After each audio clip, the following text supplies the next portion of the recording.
must be our goal and our guide. And all that we strive for as a human family, dignity and hope, progress and prosperity, depends on peace. But peace depends on us.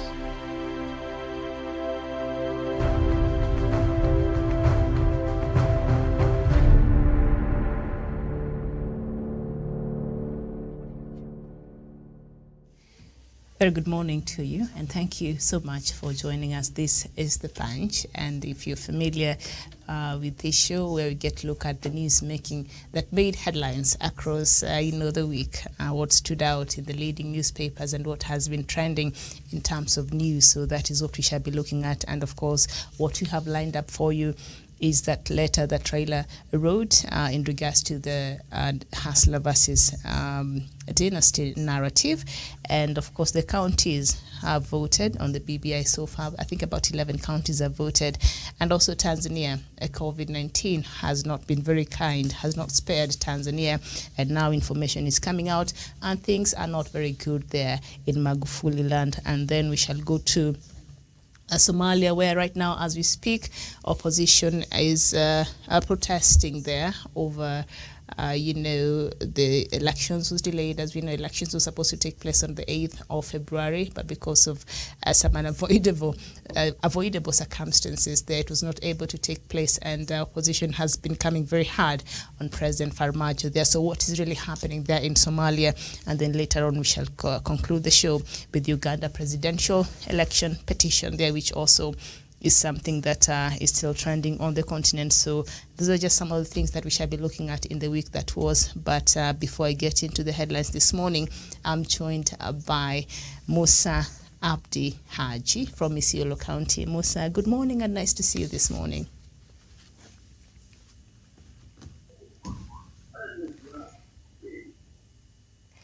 Okay. Oh, thank you so much. Good morning, everyone. Thank you for having me again on the show.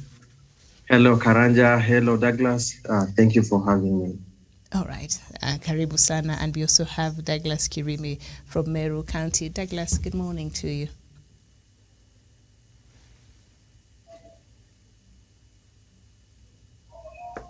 Very well. We're joined by Jevan Karanja, all the way from Nanyuki. Jevan, good morning. Very good morning to you, Miriam, and good morning to our viewers wherever they are watching us from. And good morning to my friend Musa and Douglas. Thanks for having me on the show this Good Friday morning. Okay, very well. I don't know if Douglas is able to hear me now. Douglas? Yes, Miriam. Yes. Good morning, and thank you for having me on the show. I had a bit of some technical problem there. And also good morning to Musa Abdi Haji, our good friend, and also our good friend Jevan Karanja, and to our crew. Very well. A bit of some technical problems there from the side of Douglas Kirimi, but I'm sure he will sort it out and we can continue with this conversation. So let's just get into the headlines this morning, and we start with the Star newspaper. Uhuru did not invite me to State House. That is according to Ruto. Official says DP can't skip government meetings and functions when invited. And the story is on page 6 of the Star newspaper. I think this is quite interesting because the government, President Uhuru Kenyatta yesterday led a high meeting with the government officials, their top government officials, and you would expect that his deputy president will be there, but he was missing. So let's just see what's really going on there on page 6 of the Star newspaper.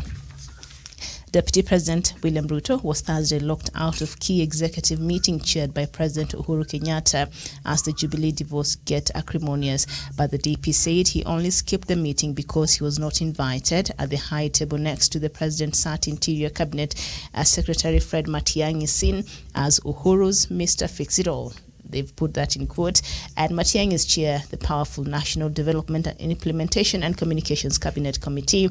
Ruto's Communications Director Emmanuel Talam said his boss cannot skip government meetings if invited. So Musa, please start us off with this conversation. And I know yesterday it was making a lot of rounds on social media, and Kenyans had a lot to say about the missing of DP on yesterday's meeting. Thank you so much, Miriam. I think even I really don't understand how Kenyan government work. Especially, I don't understand why it has been so hectic between President Uhuru Kenyatta and Deputy President William Ruto. It has been happening in the past. It has not. I'm sorry, it has not happened. The first president I saw, kinda even enjoyed much was Emilio Mwai Kibaki. And even when we were reading newspapers back then, you could just hear Kibaki speaking about three things: drunkard, lazy teachers, and people who abuse women. And even Kalonzo, in some essence, when he was the deputy president, the vice president Miriam, there was the respect, the man commanded when he was moving from one place to another, not because he had to coerce the deputy president or vice president Kalonzo Musyoka or anyone else, but because of, that respect and decorum. Kijana wa Malwa, you don't have to be told that he should be attending, a cabinet meeting, because what I think, this is a constitutional perspective. You might not be getting one-on-one with Uhuru Muigai Kenyatta. Yes, fine. You might have political differences. You might have, ideological, divergence. But one thing you share in common, you are the president and he is the deputy president because of the Constitution of Kenya. So I find it so amusing why the deputy president has to wait for a signal for you to get an invitation. And yet, it's as if you tell KDF forces today, you should go and attack Al-Shabaab, you should defend in this country. You remind them every day. No, this is not something which needs their reminder, It's something which you have been given. You took the oath, and you took the oath to serve this nation. So I think Deputy President William Ruto, this just, I will say, in a very peculiar word, attention seeking, because I'm sure Miriam, even if he was not invited, by the virtue of being the constitutional deputy president, if he goes to that cabinet meeting, then he will certainly be seated in that meeting. So I will see more of, attention seeking, more of, creating the chaos which is already in place. Because if truly Deputy President William Ruto will has a good heart to mend things with his friend and with his senior president, that is President Uhuru Kenyatta, then he should stop being cheeky and kiddy. He should just forget the things which has happened in the past and even forge for, understanding. That's why we are saying, leadership is all about League of Men, understanding, League of Understanding, and knowing that things happen for a reason. Even there is a time, not all the time, even,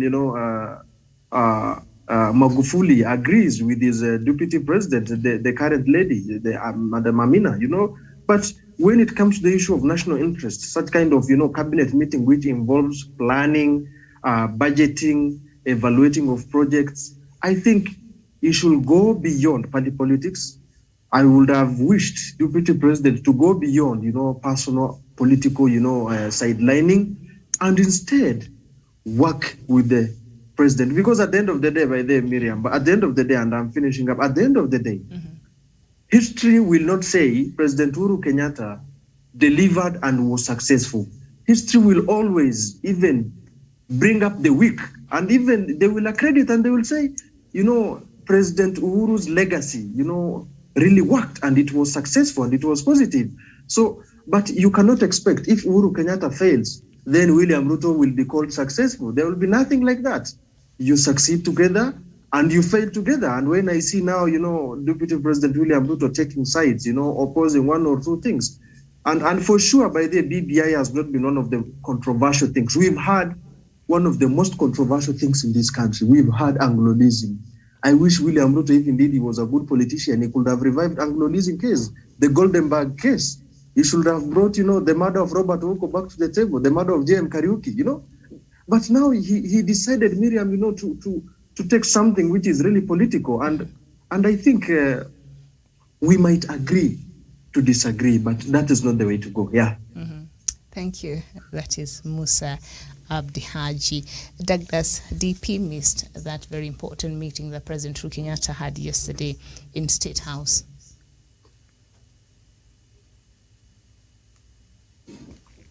Thank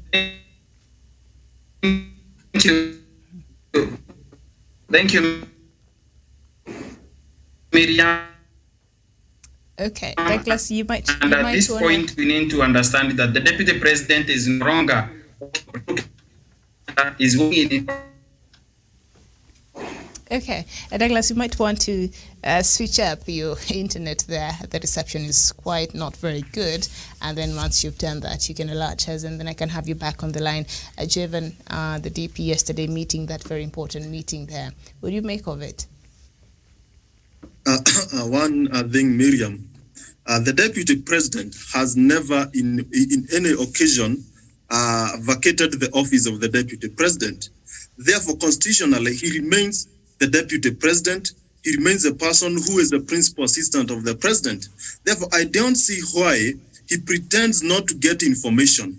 And it's in public domain that the deputy president has been telling the public that he has some spies, he has some secret people who relays him information on what the government is doing. You know, if they are aware of what was happening in Lamanda, they are aware of what was happening in Thika Greens, how comes he was not aware of a cabinet meeting that was to happen in State House? Therefore, this seems a man who is pretense and who has a high level of hypocrisy. Therefore, it is high time that we call him out. And what the deputy president is doing, he is trying to score some cheap political goals, pretending to seek sympathy from the public, because he thinks maybe by him portraying as a victim of government, as a person who has been intimidated or blackmailed by the government, will attract some sympathy vote. That is the line that the deputy president is the path that he is going, he is passing. And this path is very slippery, because at the end of the day, if Kenyans, and you know, in this country, Kenyans are very wise now, they are becoming awake politically. If they see and they learn that the deputy president does not mean well for this country, he's just there to seek his political and personal interest and to portray a government that he is in as a failure, then at the end of the day, Kenyans, when they will realize, and the people he calls Hasra, when they will see the true colors of the deputy president, then he'll know, but he will have no one to rely on in terms of his political ambitions. Because at the end of the day, we have seen a deputy president who, in one way or the other, instead of building bridges with with other politicians, what he does is he goes there breaking the bridges. And we have seen that. He calls former president, the second president of this country, President Moi, a dynasty, the person who brought him in the politics, the person who pulled his hand and brought him on the higher table. He calls the former Prime Minister Odinga a dynasty, a man who helped him in 2007 to become a minister in this country. He calls President Uhuru Kenyatta a dynasty, a man who has helped him to become the deputy president. The other day, he was calling Musalia Mudavadi a mtu mwenye hajui kuongea vizuri. He called Kalonzo Musyoka the man who sits on the tarmac road. The other day he was saying Wetangula, the man who, you know what happened in his family. Therefore, at the end of the day, when you look at the deputy president, he is not building any political bridges. At the end of the day, he is breaking that. And in this Hasra narrative, Miriam, that is the only agenda that he has in this country. When people will see that the deputy president is doing this to blackmail or to portray President Uhuru as a man who does not mean well for this country, then he will have his own cross to carry. Therefore, that was bad.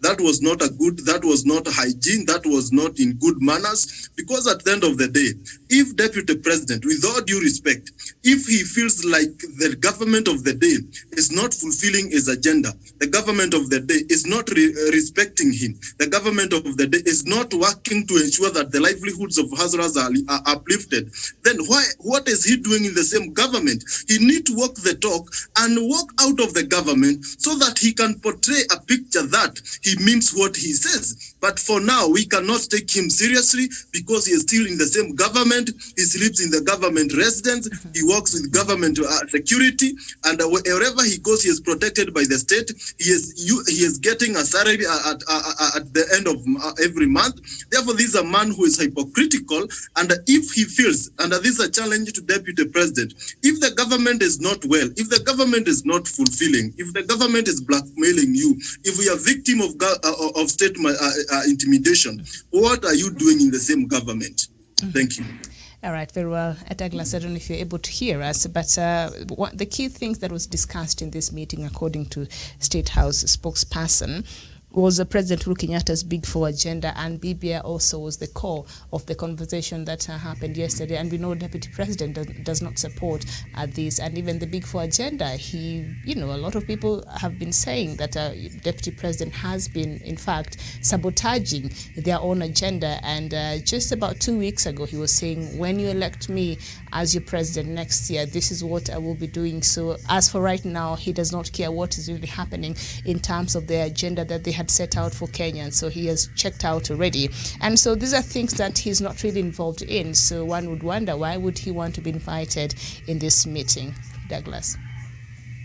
Thank you, Miriam. We need to understand that the Deputy President William Ruto has become a political chameleon who is campaigning to become president. And we have said before, and I've said everywhere, that Deputy President William Ruto should leave the government of President Uhuru Kenyatta. He should not bring the whole government down now because he wants to run for president in 2022. We need to be as clear as the sky, and we have as black and white. We need to tell the Deputy President this time he needs to leave government and go and wait for him to form his own government in 2022. Because at this point, it is no longer tenable for us to continue having a rogue and a defiant deputy president, a man that has been accused from some quarters of committing economic crimes against the people of Kenya using proxies. This is a man that is sabotaging the government of President Uhuru Kenyatta. Now the ministers have an ultimatum. The assistant ministers have the CASIs have the ultimatum. You are either with President Uhuru Kenyatta or you are with William Ruto, which automatically renders you jobless in Jubilee's government today. Again, Miriam, we have seen Deputy President William Ruto continue propagating the agenda of the UNDA party that is not affiliated with the president and that he has not sanctioned himself. Miriam, this is a man that is campaigning to be president. This is a man who has lost touch with the reality in government today. I don't think there is a minister that can pick William Ruto's phone call and also be told on what to do, because they all know that William Ruto has a quest to become president and he wants to sabotage the government of President Uhuru Kenyatta. This is a man on a vengeful mission to destroy the legacy of President Uhuru Kenyatta. A man that mentions President Uhuru Kenyatta when it is conveniently to do so. A man that comes around Mount Kenya region to continue besmirching and destroying the legacy of the man that the people of Kenya gave a mandate to be their president. And I pray that this BBI will pass so that we can insert a cross that says a man can be able to drop their deputy at will, so that a man can serve as president. We have had 3 presidents before Uhuru Kenyatta. Presidents that have had a good tenure, presidents that had no problems with their deputy. If you have a problem with your deputy, you sack them. And Miriam, at this point, it is no longer tenable to continue funding the office of Deputy President William Ruto. I'm asking everyone in that office so that everyone in that office will be, their salaries will be slashed, so that their budget will be slashed in half, especially the entertainment budget that he continues to use to continue feeding people and giving them tea and coffee in current government residence.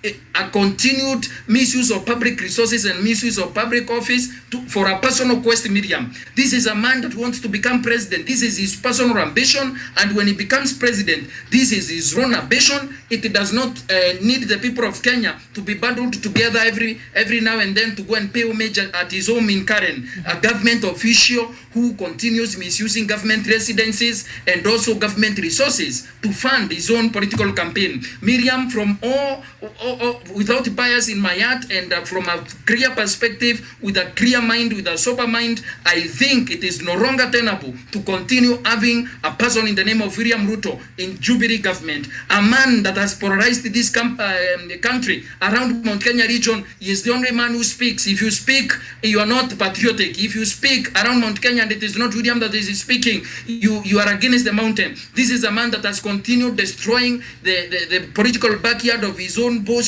His Excellency President Uhuru Kenyatta. As a Kenyan, as a man of goodwill, I'm asking that President Uhuru Kenyatta releases Deputy President William Ruto from his own duties as a Deputy President. He can go to court. It is anchored in the Constitution, but at this point, Uhuru Kenyatta needs to take a drastic action and send him by force, because William Ruto is hell-bent on destroying the government of President Uhuru Kenyatta at this point, Miriam, and I hope that the people of Kenya can now see clearly who Deputy President William Ruto, because it is no longer working for him. He wants to destroy it. This is a man that should be sent out of government by force. He can go to court if he so wishes. When he becomes president, Uhuru Kenyatta doesn't want to become his deputy, because Miriam, it pains my heart to see this man continue destroying another man's presidency for nothing, Miriam. And this is my submission, that Deputy President William Ruto should be chased out of government, because he will not live by will. He needs to be coerced to leave government, because he is destroying the legacy that the president has taken time and over 8 years building. This is a man who wants to become president in 2022. He has no regard for president, no respect for his family, pays of 100 MPs to continue insulting his mother. Who insults someone's mother in politics? This is a man who has zero respect for the president and his family and the people of Kenya, who gave the symbol of national unity, His Excellency Dr. Uhuru Kenyatta, a point and a mandate to continue leading them as the president. I submit, Miriam, and thank you. Thank you so much, Douglas. And of course, the story continues even as I want us to move to the next story. The failure to invite the DP for the critical meeting seemed to be to put the last nail in the coffin of his deteriorating relationship with Uhuru. In the meeting that started at 10 a.m. and ended minutes after 2 p.m., Matiang'i sat at the high table, taking a position that DP would ordinarily occupy. Musa, this marriage here, I mean, we don't even have a marriage anymore as it appears in Jubilee. I see just single and ready to mingle. How do you look at the relationship of President Uhuru Kenyatta and his deputy now moving forward? Because you know, in the past, they've been quite measured in terms of how they even respond to each other in public. But now we've been seeing from President Uhuru Kenyatta himself, it's like enough is enough. If you don't want to be in this government, then you just leave. That's what he said last week, about a week ago. I think, Miriam, it's so sad. It's so sad that we are so unfortunate. God gave Kenya, a good climate. We were given very brilliant people. We are one of the leading economic hubs in Eastern Central Africa. We are good in everything, but unfortunately, Miriam, God denied us leadership, and it's something which has been daunting us since independence. When we speak of leadership and Kenya, we've failed even, just to categorically speak, even look at our public servants, look at our bureaucracy, look at our civil service, look at how even up to now, Miriam, for me and you to apply for a Kenyan passport, it will take months for it to come out. It is a problem, and this problem must have its root cause. The root cause is we've made politics to be everything, Miriam. All right, we apologize for that. Okay, and Musa shall be joining us back shortly. I think I'm back, Miriam. Am I good now? Yeah, you're good. Go ahead. Sorry. Yeah, so the problem has been, we've idolized the politics.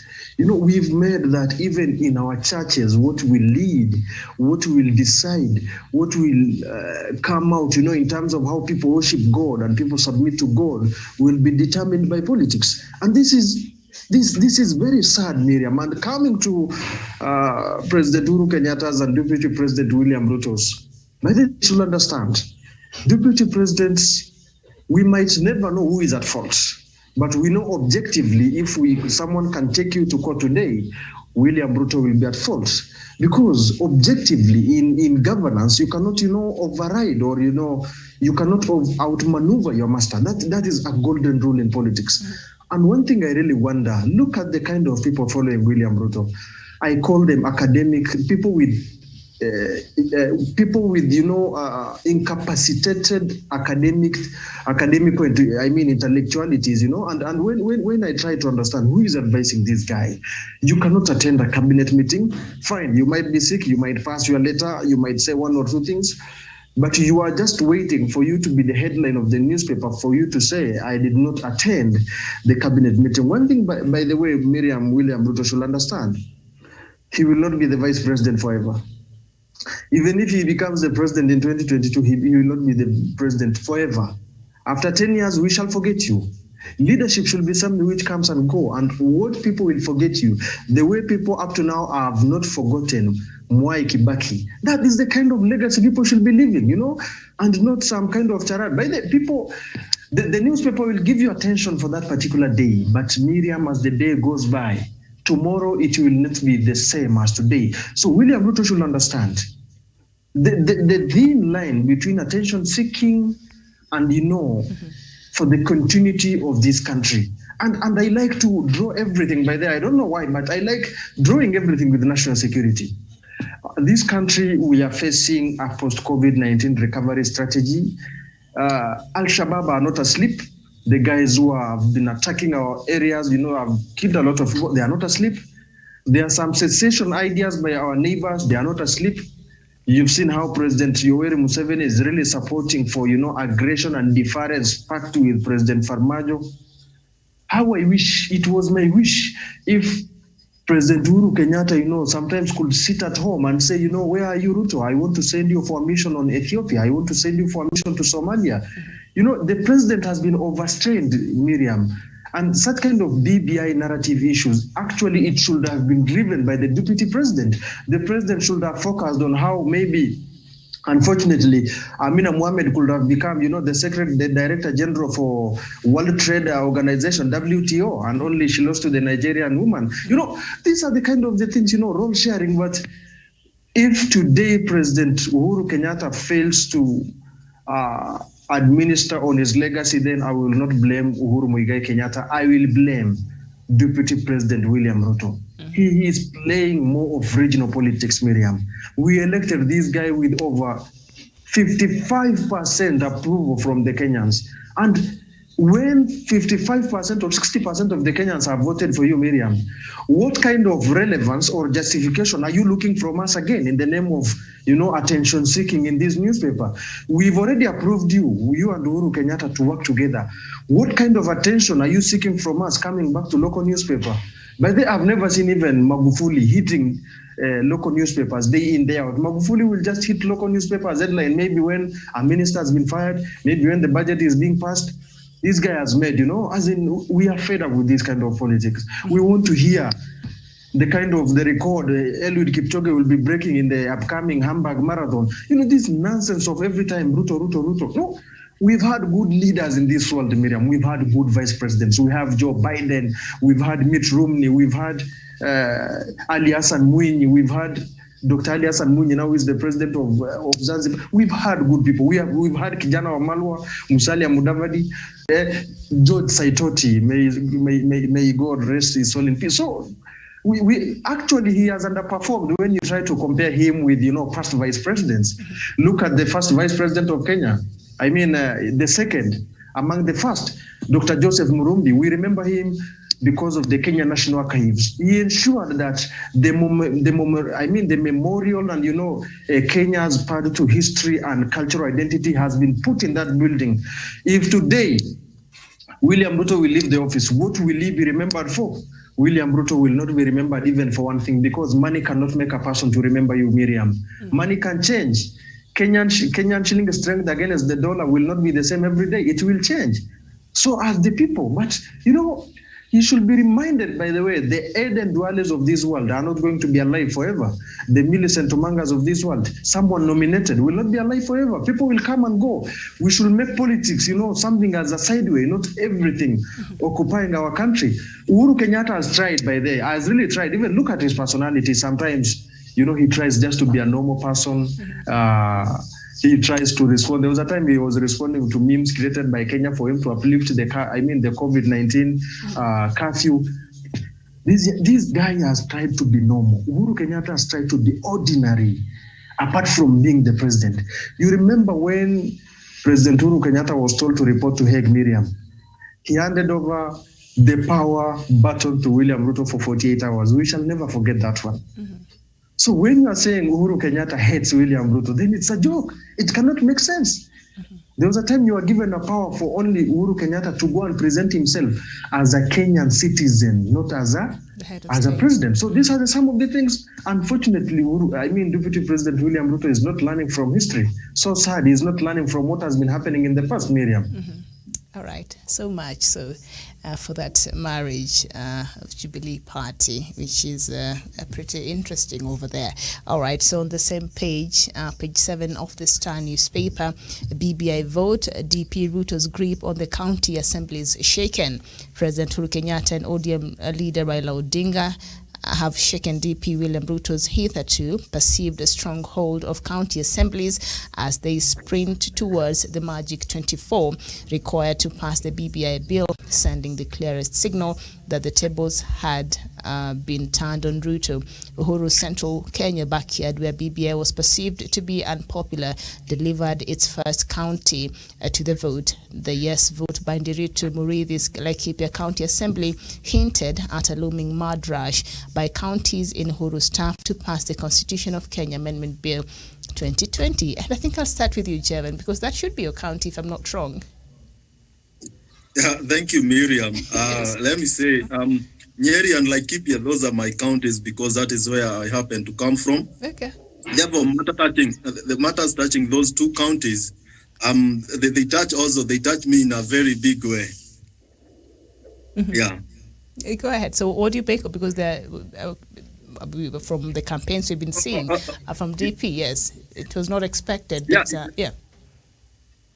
Thank you. You know, and I have said this, when you build your politics, when you build your agenda on something that is not concrete, when you have a foundation that is not concrete, what happens when your opponent comes or the person you oppose comes with something tangible, with a concrete agenda, what people does, they forget your stories. And, William Ruto has been in this region for 3 years doing campaigns. And we thought that he has the ground. And I remember some days they used to tell us that ground is different.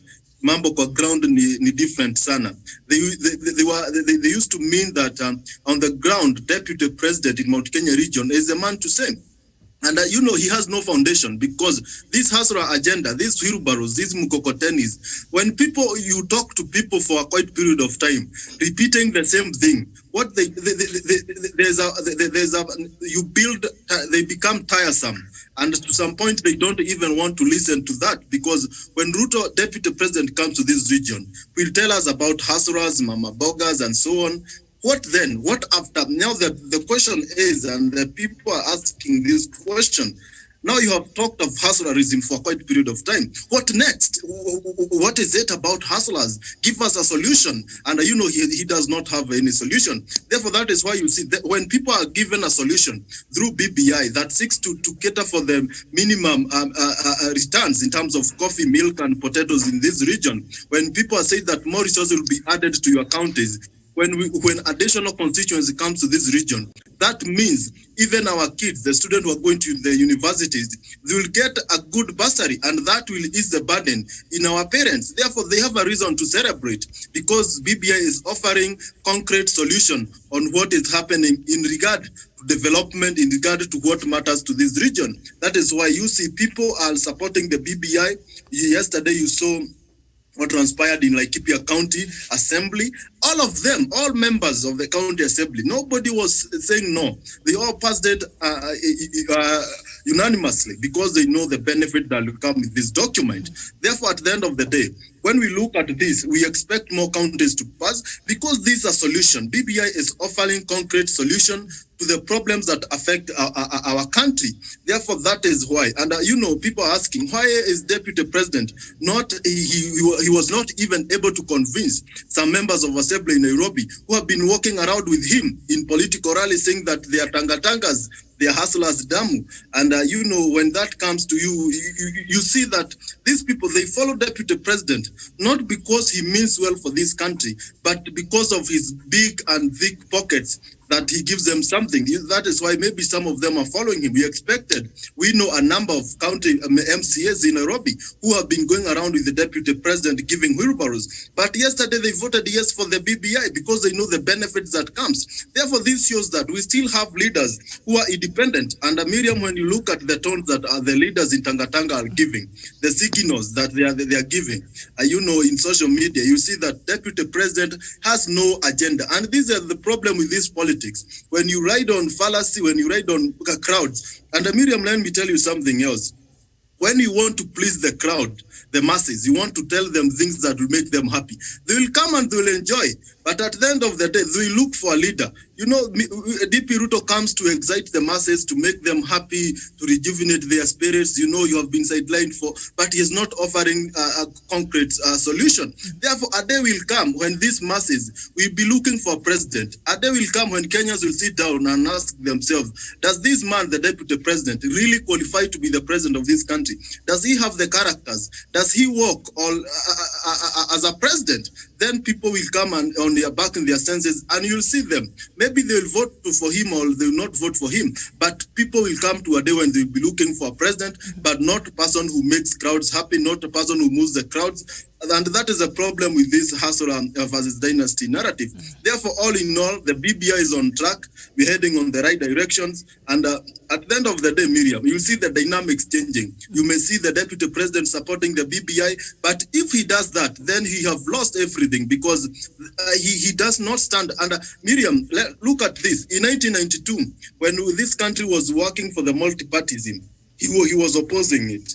When we were in 2005 for the Chungwa and the Dizzy referendum, he was on the side of the no. When we had the 2010 constitution, he opposed the constitution. Now he is opposing BBI. Therefore, this is a man who has in one way or the other a beneficiary of the state. He has been, he needs even to be, he has a beneficiary of the state. He has been supporting oppression. He has been supporting intimidation. That is why today he is worried of change, because he does not stand for reforms. He does not stand for changes. And would like to challenge these people who support the deputy president. What does he stand for apart from these other bad things that we hear?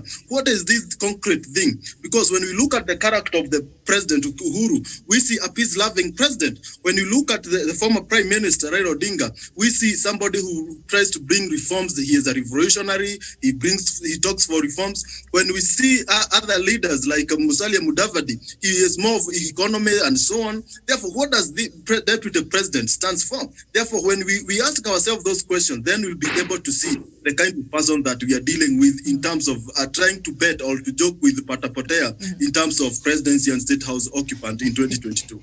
All right, Patapotea. There are a lot of those people in town, the conmen, if that is what you're referring to. Thank you so much there, Jevan Karanja from, Nanyuki. So yesterday, Laikipia County, Douglas, became the first county in Central Province to deliver a yes vote there for the BBI. And we know that the Deputy President has been making strides and has been, campaigning there in Central Province and, of course, expressing his, lack of support for the BBI, because according to him, he does not address certain things that he feels should be addressed, and it's not important because Kenyans have other urgent needs, things that should be taken care of. And so we thought perhaps, he's done a good job in turning that side against the BBI. Is it smoking mirrors? All right, now Douglas is about to join us, but Musa, go ahead. Yeah, I think, Miriam, one of the, I tend to rely much on aspect of principles, and Deputy President William Ruto should understand, by people supporting BBI, no one hates him. That is what he should know. By people supporting BBI, no one opposes him, and he should also understand, by him opposing BBI, it doesn't mean people opposes Uhuru Kenyatta, and that is what he should be understanding. And for him also, he should understand, by him sabotaging BBI, it doesn't mean that people hate Uhuru Kenyatta. By Baringo County Assembly burning down or, voting down BBI, it doesn't mean those MCAs and the people of Baringo County hate or despise President Uhuru Kenyatta. There is one thing here. We should be defining and bringing a clear line between a constitutional amendment, Miriam, and political journey. Look at what has happened. We tend to, Kenyans, and the reason why even I blame some of these committee members of, BBI task force, whom at one point or another, they were a bit shaken, is that they could not be able to bring about clearly what President Uhuru Kenyatta and Raila Odinga were thinking, and they were having ambition. They quickly turned everything into political wise. And maybe those are some of the lessons, President Uhuru Kenyatta should be learning, maybe in future or when his predecessor will come. And William Ruto should know one thing. There is the difference between slogan and ideology. Ideology is something which will be long-term, Miriam. It can be 100 years, 200 years. We've been living with capitalism for 150 years since United States of America became independent. We've been living with communism since 17th century. These are ideologies. They have a longer time span. Slogan, Barack Obama's "Yes, we can." It's no longer viable. Making America Great Again by Donald Trump. It was only used during campaign time, and we are done. And so when Javan Karanja spoke about, kwa ground vitu ni different, it will come and go. Those are slogans. And he is mistakenly believing in these slogans. Slogans might give you presidential race and it might make you win. But one thing William Ruto should know, even if he becomes the president, Miriam, he is going to be one of the most embattled, highly impeached, most despised and hated president in this country ever. Because there is a famous quote by Barack Obama said, when you try to rule people by dividing them, you should understand it will be very hard for you to govern these people again, because you've divided them. So you governing them again, it will be a problem. So when he's bringing hustler narrative, let me tell you, poverty, China took nearly half a century for it to move from poverty and to a developed world status. He's speaking about hustler narrative. And let's say he wins in 2022. Miriam, it will take even the next president more than 40 years to eradicate poverty in Kenya. It will take a whole of a generation. So still we shall be having the rich people, the class, the dynasties in place. Meaning these dynasties are going to really disrupt even the deputy president, if God forbid, if he becomes the president in 2022. And to have my parting shot here, Miriam, it's very painful. And I will tell people, it's very painful, but it is the truth. This is the truth. Dynasties have been ruling this world. No one shall give you leadership if none of your family members, him or her, have never had a leadership background. That is it. And they have been known. Look at what is happening in Britain. The reason why they are still believing in the monarchy which defended and which formed the United Kingdom up to now. No matter the prime minister coming and going, Queen Elizabeth remains to be the most powerful, not by the virtue of the voting, by the virtue of, dignity and that sense of, dynasty. The government might give you efficiency, but dynasties will give you dignity, Miriam. Mm-hmm. Look at the current president for Tanzania, John Pombe Magufuli. He was a student of Mwalimu Julius Nyerere. The former president, the outgoing president of Botswana, Seretse Khama, is the son of the former president, the first president of Botswana, Seretse Khama. These things are coming, and there is a beauty in that, dynasties. We should accept they have been ruling politics for too long, and it shall never come a time. It's only maybe, even look at America, Miriam. Those guys saying Irish, I'm the son of nobody, I'm the son of nobody. The father of Barack Obama was a British cook serving in the British Empire. That shows you that he had a means of income and money. So when someone tells you, coming and telling you, I came from nowhere, nilikuwa nimeuza mayai, nimeuza kuku, anyone can sell chicken, anyone can sell an egg, and still you can succeed. But him trying to confuse between an ideology and a slogan is something which we should be never tolerating. And finally, Miriam, we are 47 counties. Look at the way Kenya was patched together during the time of independence. The place called Nakuru, Eldoret, and Kisumu, as we if indeed the British map could have been implemented, that part could have been in Uganda, Miriam.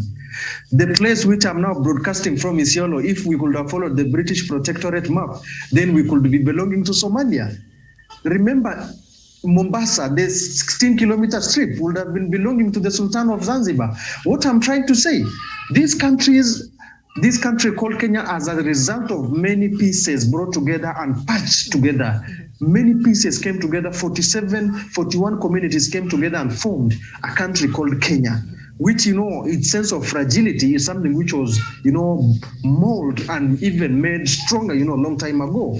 But now when you are trying to bring such kind of divisive slogan and saying, Raila Odinga has never won, Northern Kenya, these people are just terrorists. The only thing I can give them is guns and kettles and the politics of kettle wrestling.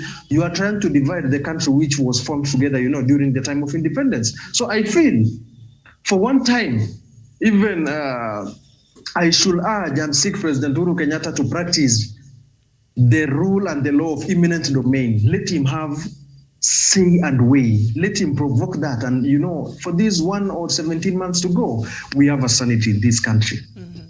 All right, very well, thank you so much. So, of course, we are on the topic looking at the counties that have voted for the BBI bill so far. And the latest one, of course, is Laikipia County, which voted yesterday together with Vihiga and another one as well. Douglas, Laikipia County, are you surprised that they voted for the BBI? Because the last we checked, DP had made strides in the central Kenya region. No, I'm not surprised because Laikipia County is also in Mount Kenya region. It's one of our pre-diaspora counties, and also surprised at all. In Meru, we are going to surprise. This is a trend across Mount Kenya and across other counties. You have seen even in Rift Valley, William Ruto has no support. It is now dawning on them that they are going to face a humiliating defeat, even after spending a lot of resources across Mount Kenya and also across the nation, besmirching and also destroying the petty project of President Uhuru Kenyatta and the Right Honorable Prime Minister Raila Odinga in this nation. And again, Miriam, we need to understand that as a people of Mount Kenya, we are gaining around 55.5 billion shillings versus the wheelbarrows that William Ruto has given 5 wheelbarrows to people in Githurai. In Meru, where I live, there are no wheelbarrows in Meru. And also in that Githurai, you have not seen clear a picture of what he has been able to donate around. But this 55.5 billion shillings is going to be spread across Mount Kenya region. There is no county in Mount Kenya region that is going to shoot down BBI report bill, because this constitutional bill 2020 is going to help our people broaden our agricultural sector and also pump money in our agricultural sector, which we depend on as Mount Kenya people. For Meru people, Mirai is also one of their cash crops, which was put into law by President Uhuru Kenyatta, and we thank him. At the end of the day, this is the trade medium, and this is what is going to happen. At the end of the day, no point of compromise shall make the people of Mount Kenya reject what is good for them. And at the end of the day, Miriam, this is the true picture of what Mount Kenya is after William Ruto spending a lot of money coming to Harambee in Mount Kenya region and telling us how he is ruling us. We cannot be ruled from outside, and we have agreed. We are going to vote BBI first 2022.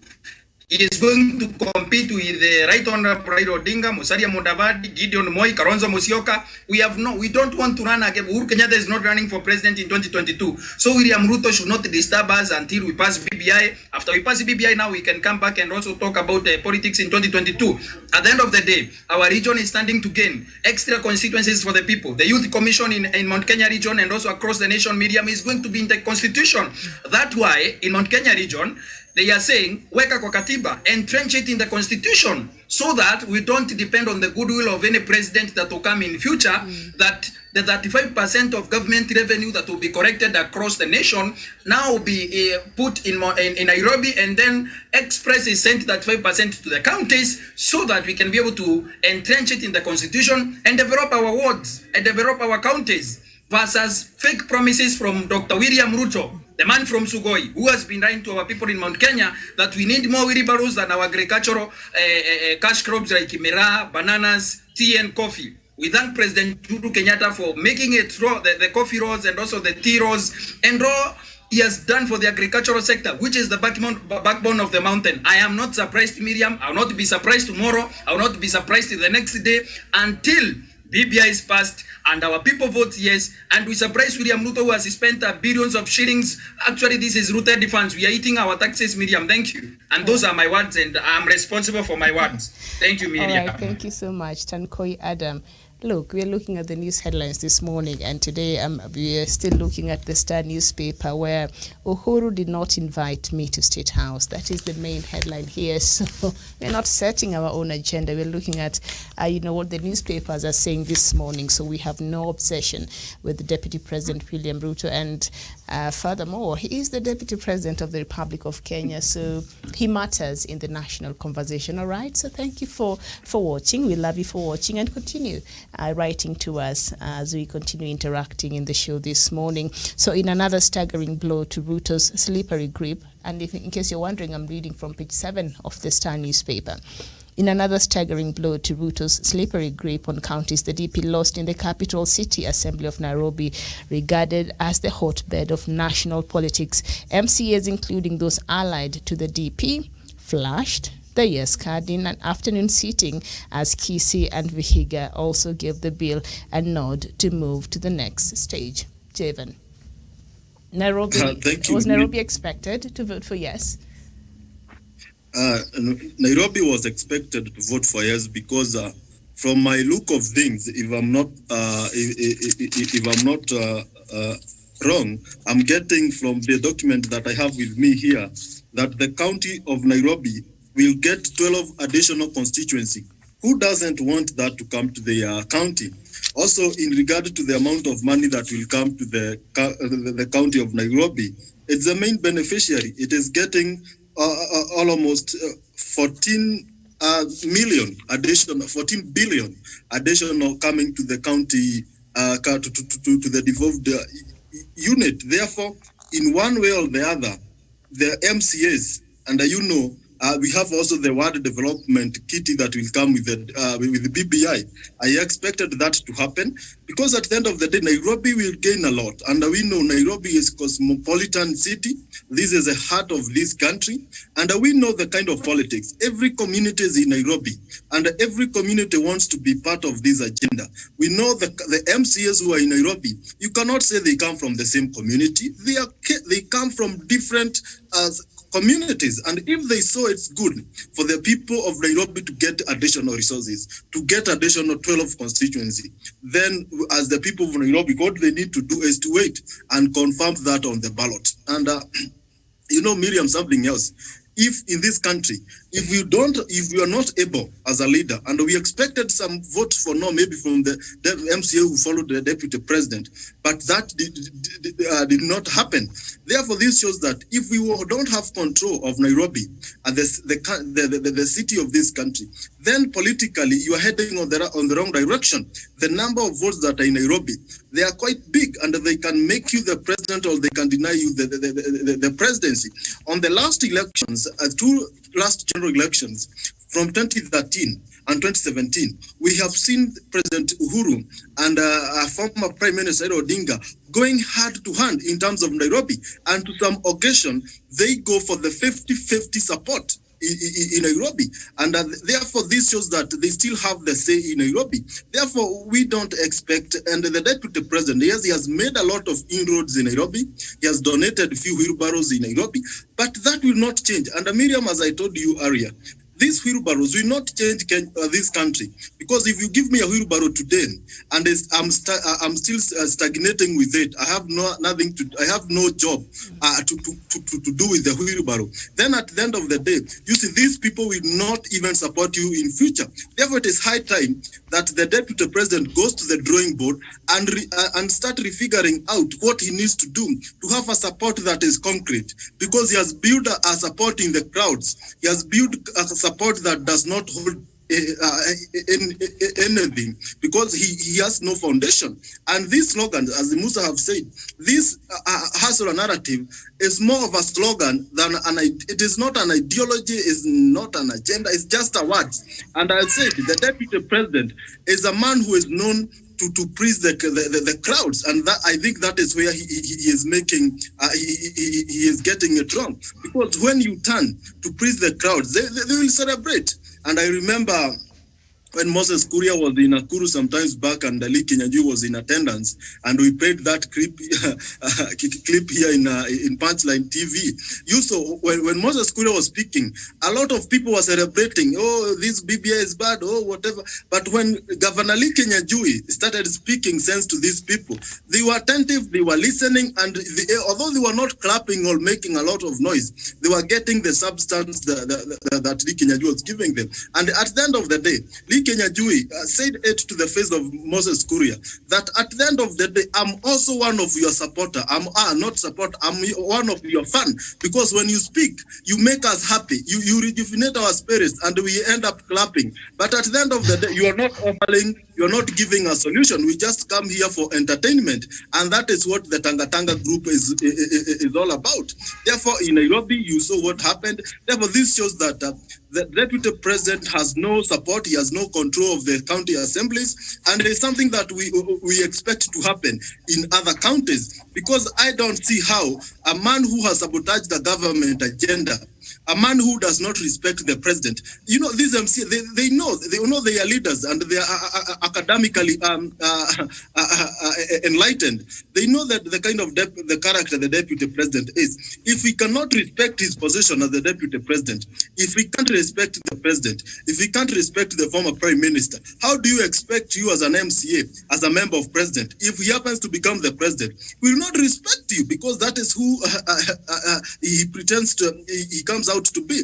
Therefore, maybe it is high time that these MCAs, they are fighting, now they are getting a leeway or a channel to disappear from the Tanga politics. Now it is a very good time, and you will see even members of parliament, especially from Mount Kenya region, who support the deputy president. Now they have seen a window to divert and to go back to support the government agenda, because they have seen that they are heading nowhere. And at the end of the day, Miriam, lest our leaders have political maturity to a point where they will start selling to us an agenda, an ideology, a long-term goals, a long-term plan that will make this country great. These short-term plans, these short-term solutions, giving unemployed youth wheelbarrow, they will not take this country forward. We want a leader who can bring a long-term solution, a plan that will make this country. In the government of Moi Kibaki, we got the Vision 2030, and it was a very good agenda.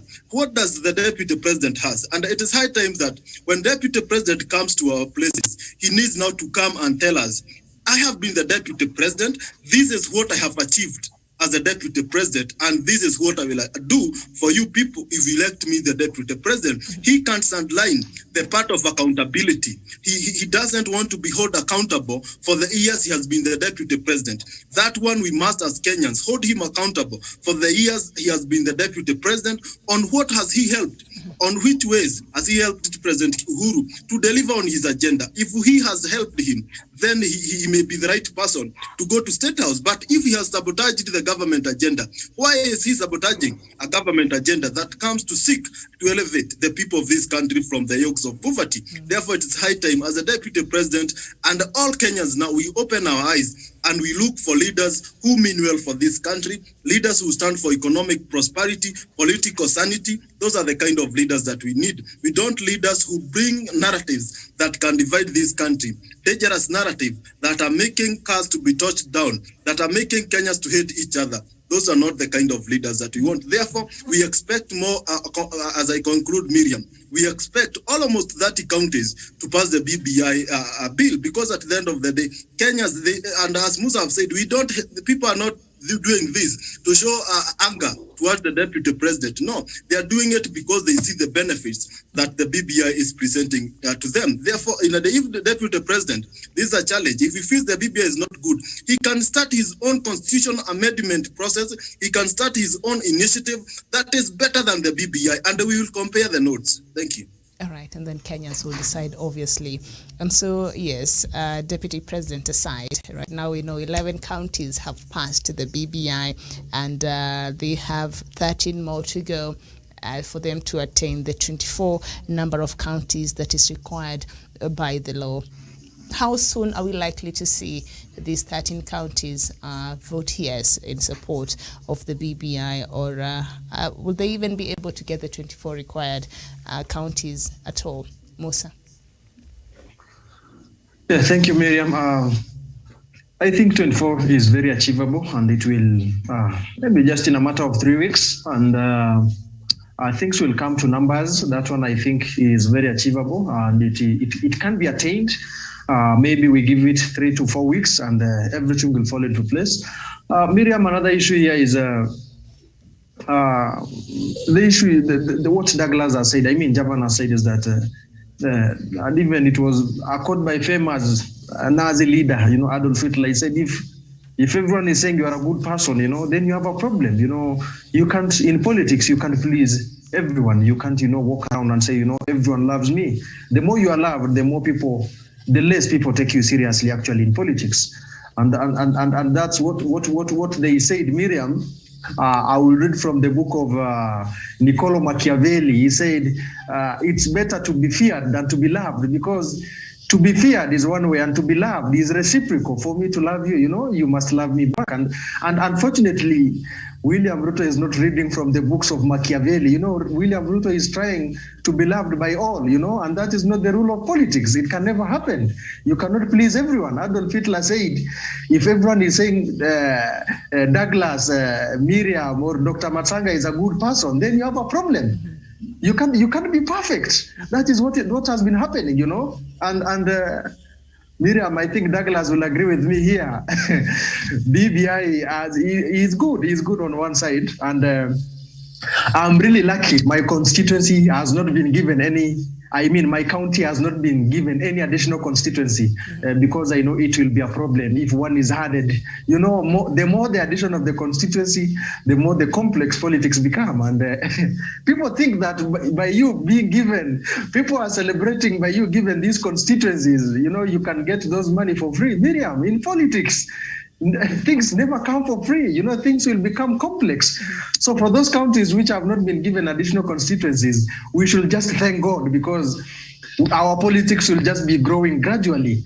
And even to make things harder now, Miriam, William Ruto, if not the president, he is going to be the automatic leader of the opposition, and he shall be granted power and office by BBI. Then you can imagine the kind of leader of opposition we shall be having till 2027. It shall be a headache, Miriam. I'm not lying to you. We shall be going down a very murky water. I can't, Douglas, I can't wait to see the 2022 leadership. And now you have leader of opposition, William Ruto. On the other side, the president is there. The parliament is going to be smoky. I'm not lying to you. We should be taking even, the positivity. But what I've seen is that... You know what Deputy President said, Musa, the other day? He said, after this, the referendum has passed, now he'll go back and speak to President Uhuru Kenyatta. So we really don't know his strategy. I'm not sure. So he's strategizing. We don't know his strategy, but from my point of view, my political analysis, he can make a very good leader of opposition because he's more younger than Raila. He can, he can run, Raila, because of the historical injustices happened to him, the Mzee cannot walk well. But I believe all these, people are seeing more of negative. It has been human nature to see more of negative from the positive of something. Miriam, I said earlier, and I will say it now, 15% allocation of the national government resources shall be added to 35%. It shall be added by 35%. I would like to put this one categorically.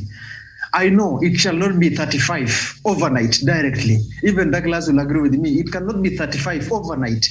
But I know if in 2021 the allocation shall be 16%, I'm very sure in 2022 the allocation shall be 17%. Let us be proud of that 1%. We cannot grow steadfast, in a steadfast manner that, we move from that ideal source, from 15% directly to 35. It cannot happen directly, Miriam. But I know, and I'm very convinced. I've looked at my county. We are going to get an additional of 2.3 billion. And remember, my country is marginalized. And what people has been marginalized, what people are not understanding. We are a population of 268 people. Imagine, Miriam, me being given 7 billion. It will be more than enough for me. I know my fellow Kikuyu brothers of Javan Karanja and my Meru brother of Kirimi. I know these guys are giving birth like triplets and, many kids. And I know even those 8 to 9 billion will not be enough for them. They need more and more. But from my side, I feel, I'm satisfied. And I think... Thank you. Yeah, so I think, Miriam, it will just be a matter of weeks for them to pass this stuff. And I would like even to paraphrase and repeat what I've said earlier. People are not voting for BBI, yes, not because they hate William Ruto, because they love the bill. People in Baringo decided to vote down the BBI, not because they hate William Ruto. Maybe it's because of their intimidative sense of politics, that side of the country. The main economic activity in Baringo is cattle rustling. Sometimes you should be judging the kind of leaders we have with the nature and the kind of the things we do, Miriam. I'm not saying for bad things, but these are the nature of the people. This is our nature. And so I believe we shall be going a good way. Thank you. And that is food for thought. I'd not thought about it like that. Thank you so much, Musa. And we're joined by Dr. David Matanga. Doctor, a very good morning to you. Good morning. Thank you very much, viewers. I have been listening to. Thank you for keeping the program going. And thank you very much for your contribution, all of you. From my good friend, Musa Kirimi, thank you very much for the good work you did on Meruti radio. The world is roaring, and I heard you myself. I wish I was understanding Mickey Meru, but the fireworks that you caused there were fantastic. Thank you very much, Javan, and continue with the good work. That is what a legacy is. Some of us have built. And thank you, Miriam, for conducting the anchoring this session. I have picked up a few points from Musa. You raised very cardinal questions. Nikolai Machiavelli said, you cannot be loved by everybody. It's true. But Ruto himself is Nikolai Machiavelli. The only problem he has done is he has forgotten the same tactics that he uses against the Kikuyus, against the people, are the same tactics that can be used against him. You can use Nikolai Machiavelli tactics, but Uhuru is 1,000 miles away from you. Uhuru told you he's in charge, my friend. I hope you play that tape behind the scenes. If you play it, people will be very happy. Uhuru said, stop lecturing to me, Atwoli and Senator Malala. I am in charge of this nation. I am in charge, using his left hand. I am in charge. Remember, a man who said he did not attend cabinet meeting. How can you not attend cabinet meeting when the cabinet, we commoners know the cabinet sits on Thursday? Did you try to go to the gate and they stop you? No. Nobody stopped Ruto from the gate. It's the fear. It's the fear. And let his people be told openly. There are some of the supporters must be told, like the way Musa is saying, the way Kirimi is saying, the way Karanja is saying. There are some of these people who have some timid hearts. No, say it as it is. This guy knew there was that cabinet. His people, if he went there, it would have been fireworks in the presence of all the cabinet when he's being flawed. Because when the president is talking there, you want to say, attack him or say, what have you been doing? So Ruto knew that there was a cabinet meeting. According to my serious intelligence reports that I have received. And when it comes to intelligence reports, you don't doubt me. You know I'm an investigative journalist, a veteran in the Commonwealth. And I am not bothered whether you write stupid things about Matanga. I'm not bothered. I'm not bothered. I'm not. So I investigate, and once I have facts, I bring them out. And I speak my mind. It has cost me enemies. Yes, when I spoke about Raila, it cost me enemies. No problem. You can continue to even add more. And anybody, any side, anybody who touches Uhuru Kenyatta, I'm prepared to have more enemies.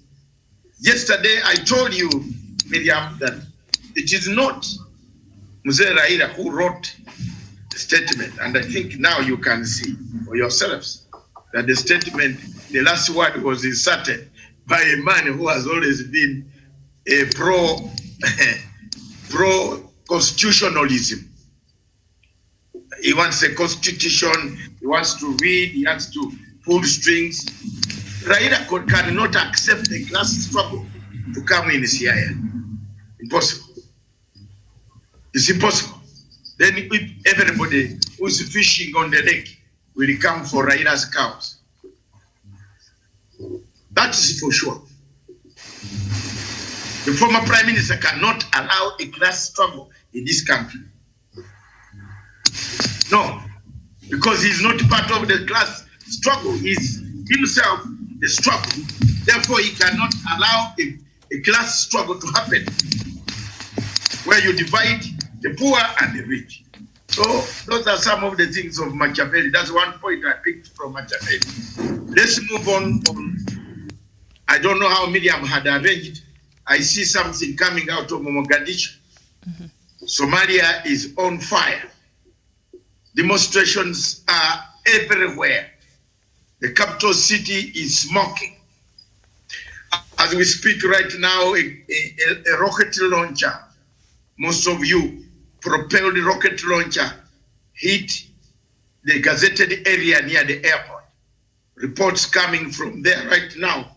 That's why I spent time still getting reports online with my Mogadishu correspondent who briefs me on other matters. And it says a rocket launcher hit near the airport. Mr. Farimajo is under siege. He has brought armored cars out of the war zone, blocked the road towards Villa, Somalia. So that's the current situation in Mogadishu. So Miriam, according to how you have arranged, how we go about this, mm-hmm. we have about 1 hour and 30 minutes mm-hmm. to finish. Take us through now. I can bring my topic right now. Go ahead. One of the topics that made me laugh and break my ribs is the question of a Ugandan official applying for stones to chase locusts. I don't know whether Miriam you have come across that, but it is very embarrassing, all of you. I don't know whether the production team have got that. If they haven't got it, I hope, I think I can send it to you now so that all of you can see for yourselves how bad some African countries are. A Ugandan official applies for stones. How on earth? Yeah, it is there, Stephen, now. so that everybody can send it to Miriam, so that Miriam can analyze it properly. Let me read for you. The Office of the Prime Minister of the Republic of Uganda,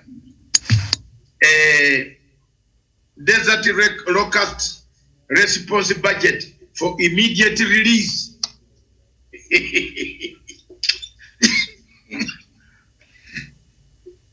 It said procurement of spraying chemical, procurement of stones for scaring away locusts, and the amount, hey, my dear, it's 1 billion. You hear that? The amount is 1 billion. Not 1 million. Because if you look at that, 1 billion, that is 1 billion. 1, 2, 3, 4, 5, 6, 7, 8, 9, 10. 10 spaces. That's $1 billion. $1 billion shillings to buy stones in Uganda. Have you? How many stones can? I don't know. That story is. I hope Stephen has sent it to everybody. But for convenience sake, for everybody to have, let me send it to each and everyone now here. Miriam, you should have got your own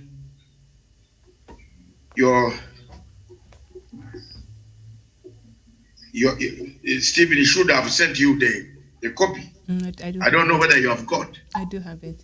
Mm-hmm. Yeah. So look at that 1 billion shillings. That story it made me first laugh, then later on become very upset. And is Africa. When you get it, you can send it to each other. I think, Musa, you have got your copy. Yeah, Douglas sent it to Musa and Javan. So look at the analysis. In Africa, that's how we lose our money. In Africa, that's how we spend our money.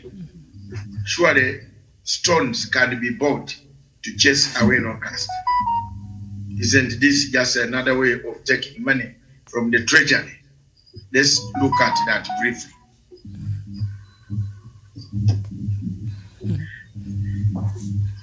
Quite interesting there. I don't know if the rest of the panelists have you've seen that list. They've even hired stone throwers. I guess the stones will not throw themselves, so they have to also pay people who can throw those stones.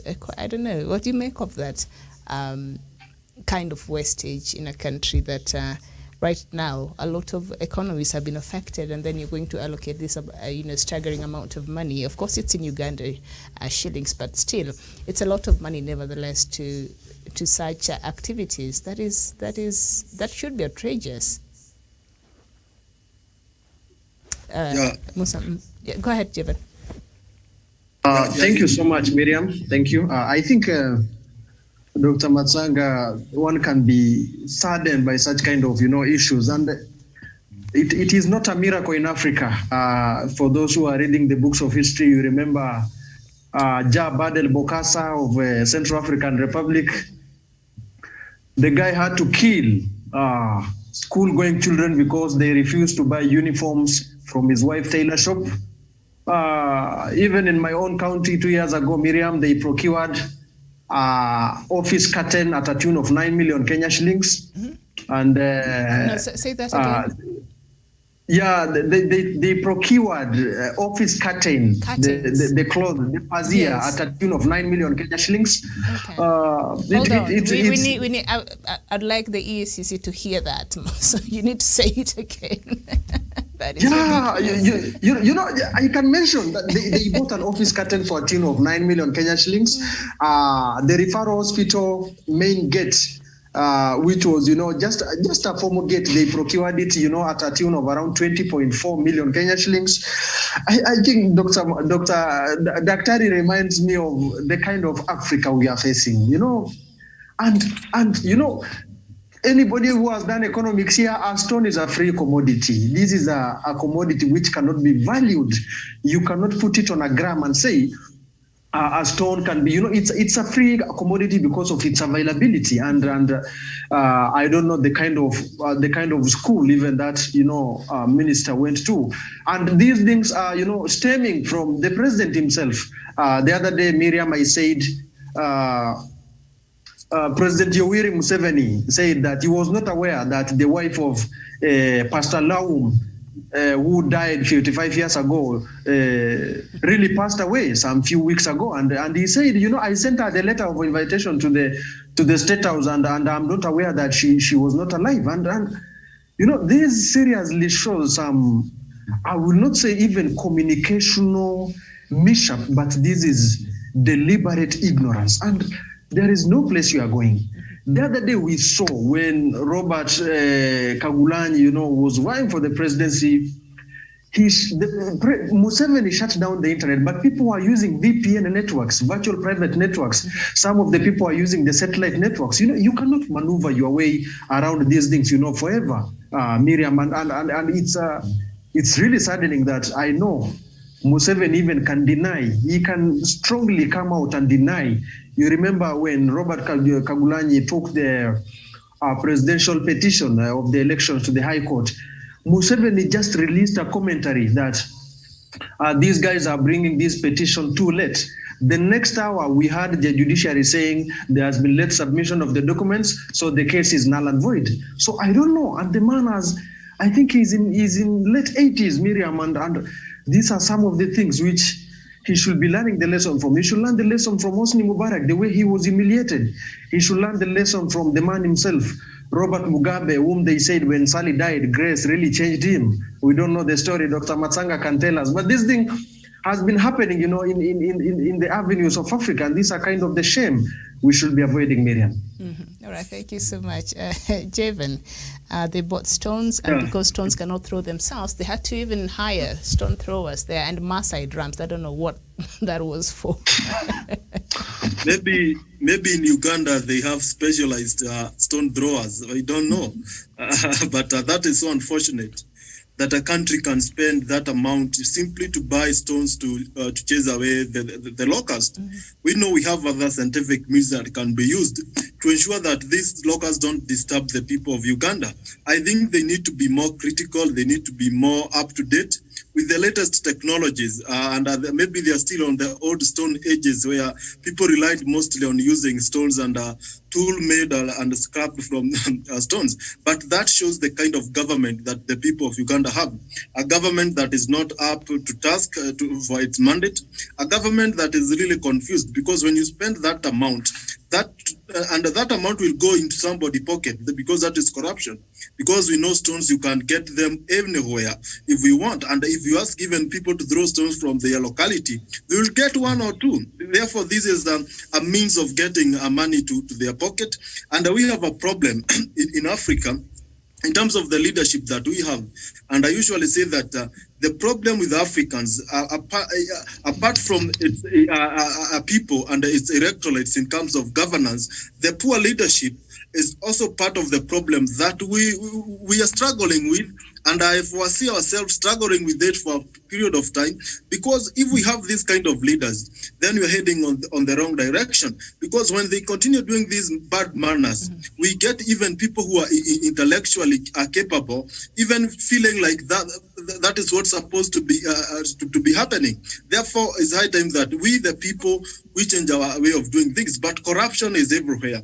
I remember sometimes back when the Speaker of the Senate was the Bungoma governor. You remember the case of the wheelbarrows, and you calling them carcinogenic wheelbarrows and so on. And a wheelbarrow was going above 100,000. And also something that happened in a county of Laikipia, where a governor bought two German Shepherd dogs at a cost of a million. And these dogs were spending almost the same amount every month. That is 1 million per month to feed these dogs to tip up the security efforts in Laikipia West. Therefore, we have a problem in this country. And the same thing happened in Nyeri when the governor came up with a gate of 20.25 million shillings to get a gate in one of the referral hospitals in Nyeri County. And the people are like asking many questions. A gate costing 25 million is enough to have an ICU bed, a facility full equipped. Therefore, we have a problem with our leaders and the kind of leadership that we have. And it's high time that we say no to this kind of bad leadership. And Africans, we rise when we all jointly come together and say no to poor leadership.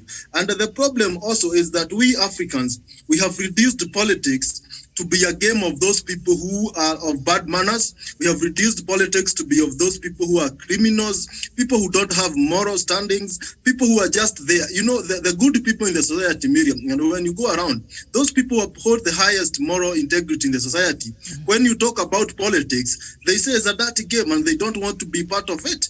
That is why we end up having these bad people in this position. Therefore, it's so unfortunate, and that is corruption. And it's not only in Uganda, but across Africa. I've just given you illustrations to show that we need to wake up as Africans to deal with the kind of governance and leadership that we really desire, because that is not what we deserve. And those wastages that, because in Uganda we cannot really do anything, but I think in Kenya, I hope that the EACC and all those institutions that are mandated to look into this amount of public wastage are actually paying attention to some of these things, because it does not make sense. You know, Kenyans would otherwise benefit greatly if these monies were put to best use. So what is really interesting in this list as well is they are hiring planes from Kenya. I don't know from who. I would like to understand. And on top of that, they're procurement of drums from Maasai. I don't know if the Maasais, they make the best drums. I don't know why the Maasai in particular, but they'll be hiring planes from Kenya, I guess, to help with this, aerial spray of the chemicals. But at the same time, they have a budget for that, but they also have a budget for stones. I'm confused, Douglas. Miriam, hey.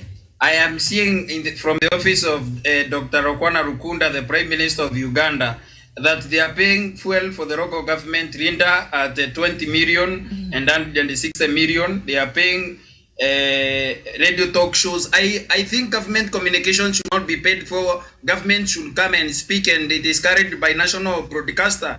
The government should have their own television in Uganda. Why would they pay radio talk shows in local radio 700 million? So that they can now also procurement of drums from the Maasai and also stone throwers. This is the kind of corruption that General Museveni has been able to permit in Uganda, that has continued to cripple his administration.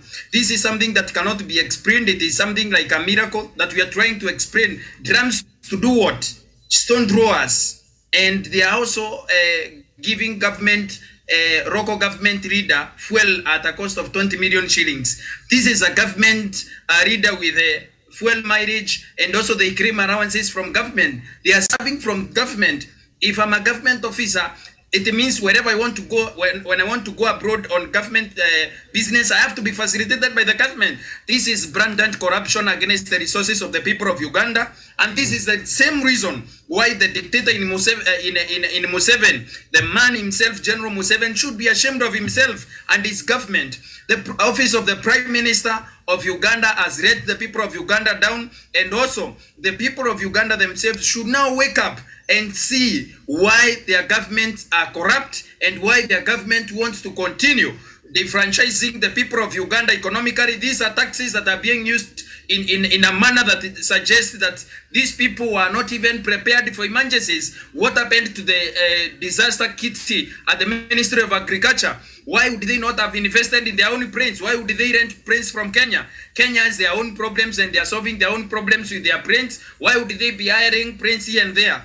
This is a government that shows that they lack capacity, and also the people in the Ministry of Agriculture in Uganda, they lack capacity. And people that compile such budgets to pay stone throwers, drums from Masai, hiring prince from Kenya, and all that. These are corruption incentives that they have given. These are sweeteners they are giving corruption. This is outright corruption. This is daylight, thuggery, and also corruption that has been permitted and also was stamped by General Museveni himself. General Museveni should be ashamed of his administration, an administration that is corrupt to the core.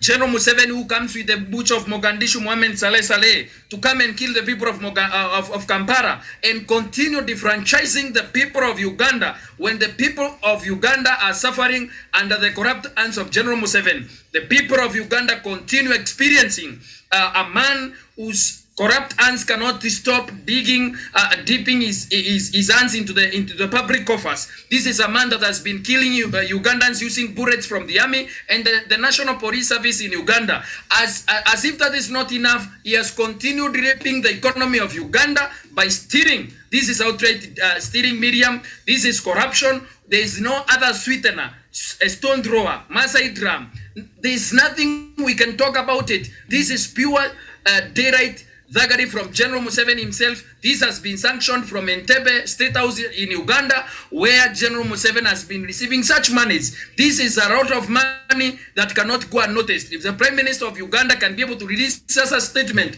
it means it has been sanctioned from the highest office in the land.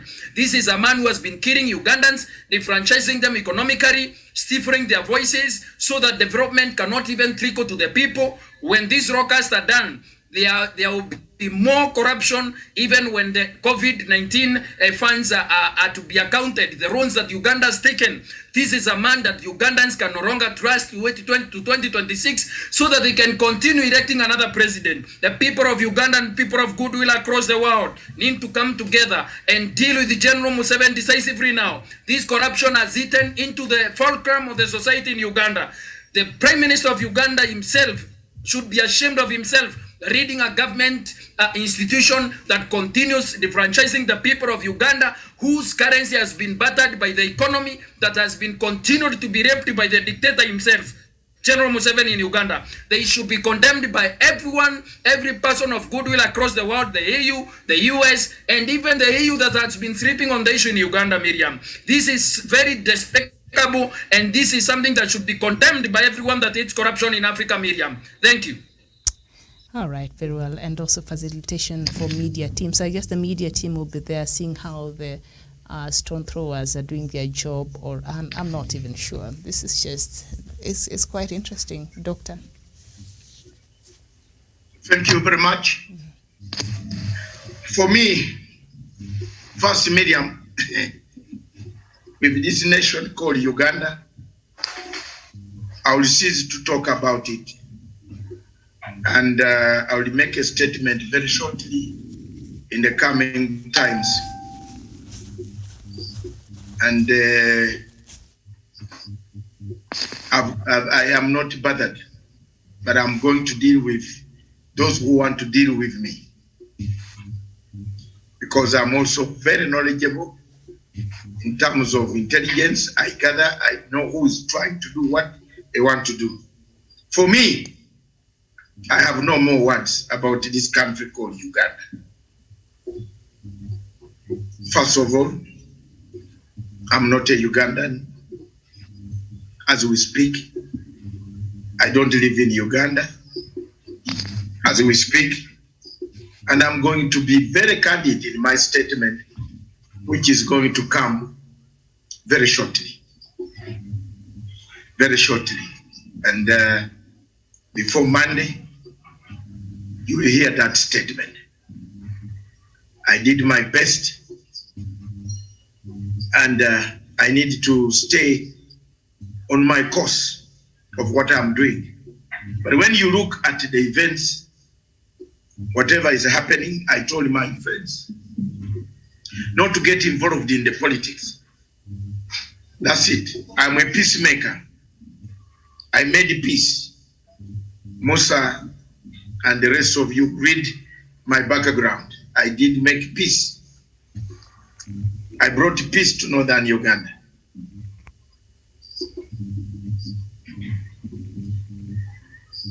And that is why I've been able to be where I am today, to be able to leave a legacy by creating this television station. I'm able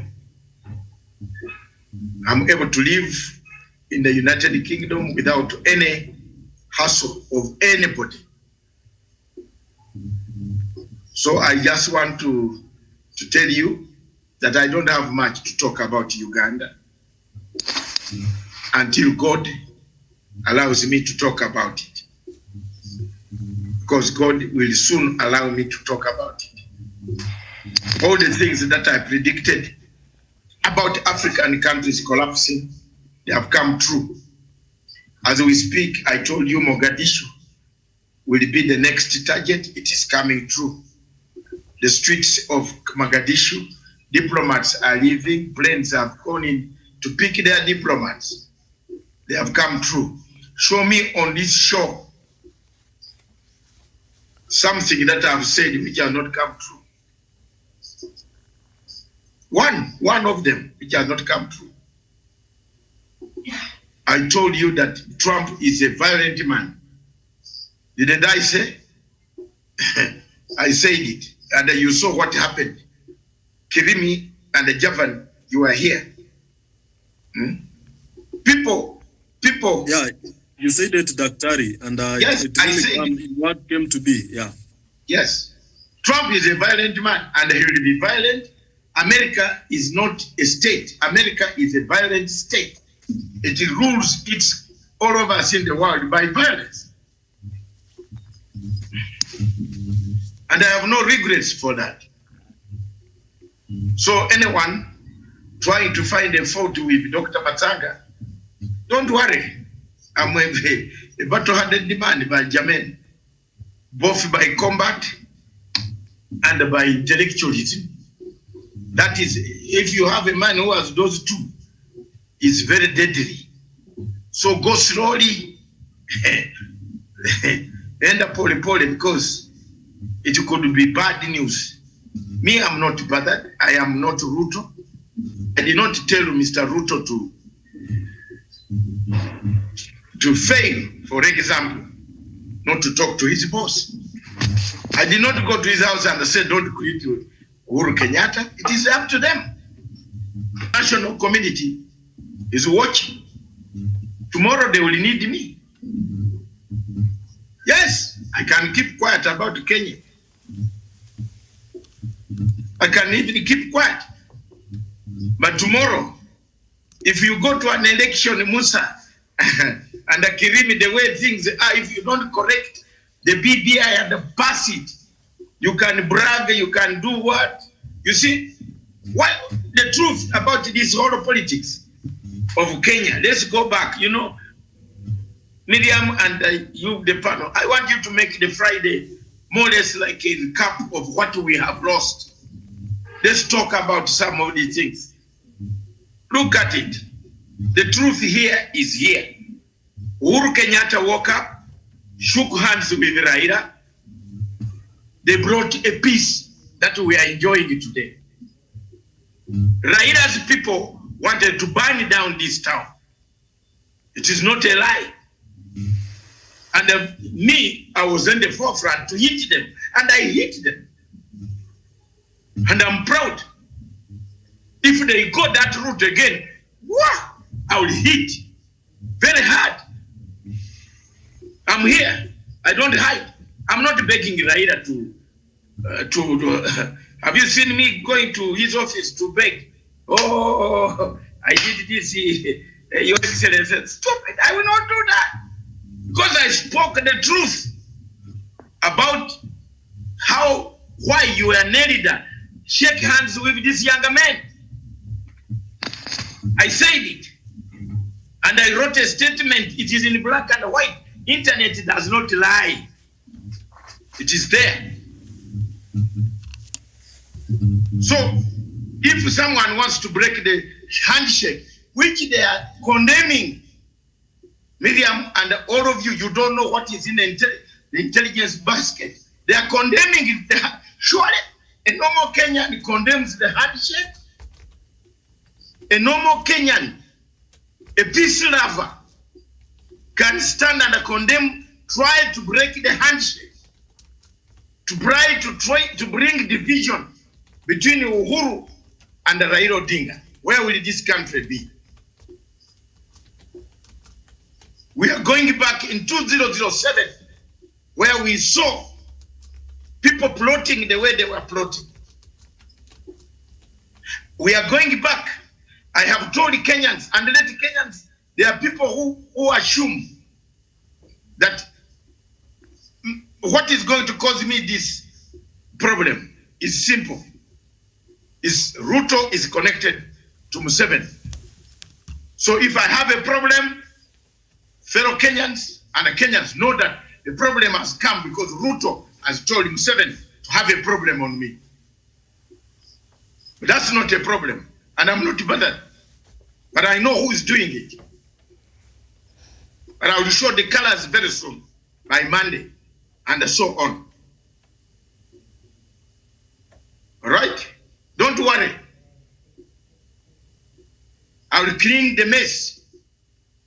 So that is exactly what they are doing. But they will not kill what I have put forward. I suggested a redemption strategy. I have studied a redemption strategy. If any of you on this panel can defeat me in an exam on redemption, let's go for it. And or anybody who wants to challenge me, I've done it.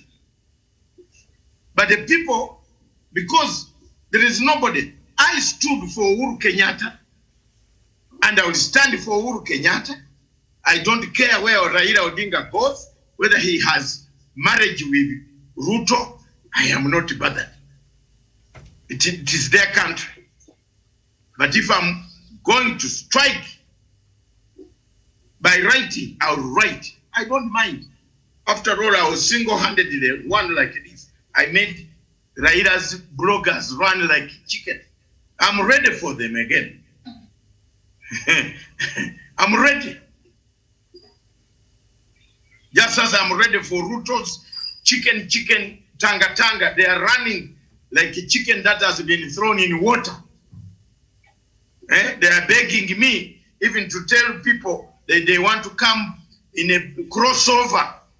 Don't you think so? It is very...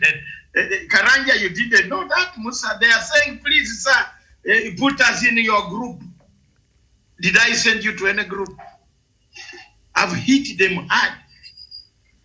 The legacy trend that I carry for 1.5 years has done damage. People are beginning to read the truth. The BBI will go through. You can stop it by election. I am not bothered, but I have made it. I said redemption. You can change it to BBI, but it's the redemption strategy. I'm proud of that. So therefore, one thing that is going to kill, there are people having 90 meetings to destroy Matanga and to destroy the BBI. But I'm not bothered. Continue. In the morning, you will have no meeting.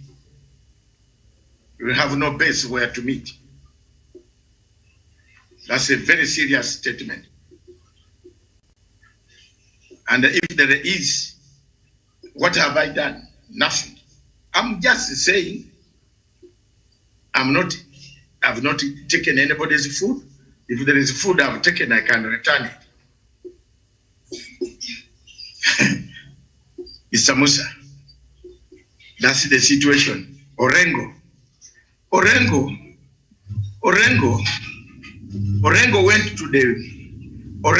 went today. You remember Uhuru Park? Stephen, can you get that statement and put it in here, what Orengo said? If you can, for me. Records don't lie. In 2004, when I came back to Kenya, I found Orengo's goods being auctioned in his law office. I was booked in Intercontinental. I was working for Sky News. James came to me. I pulled out $4,000. He has never paid me back. And I'm surprised. I was surprised. I was surprised that James called upon me, mentioned me to 1 million. You remember the Uhuru last pack of Uhuru, of Raila in the Uhuru Park? That rally calling for Matsanga's blood. You can imagine Africans, that's how they are.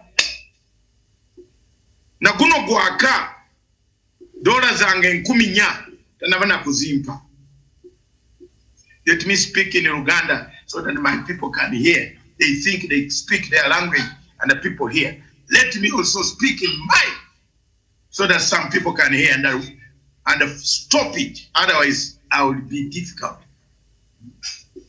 Na kuno gwaka sente zange tanaba kuzimpa. Up to date, my money has not been paid. $4,000 of 2004 at the exchange rate of 49. If you put interest, but because I have a bigger heart. Here is the senator today of CIA who walks around as a very good lawyer, criticizing everybody, calling upon Uhuru has his own friends. Lowassa, Uhuru chases our people from Kenya. But he has got his friends, Lowassa and Matsanga. Did you hear something like that? Any of you heard that? Did you hear in the rally at the Uhuru Park? I put my hand here and said, hey, what did I do to Aggrey? For Aggrey to tell me this? To tell me that I am joined in the group of Lowassa, of the most hated people. So I'm talking about this because, guess what? There's a handshake. Everybody, we are happy. I can go to Kisumu. I can go anywhere. But I am now telling you people, there is somebody breaking this handshake. And that something is developing. By Saturday, Sunday, you will see it come out. I think, Musa, you have already smelled it. You have smelled the rat, the coffee. Let them stand on the other side. It's okay. But they will need me. I have never gone to the ICC to accuse anybody.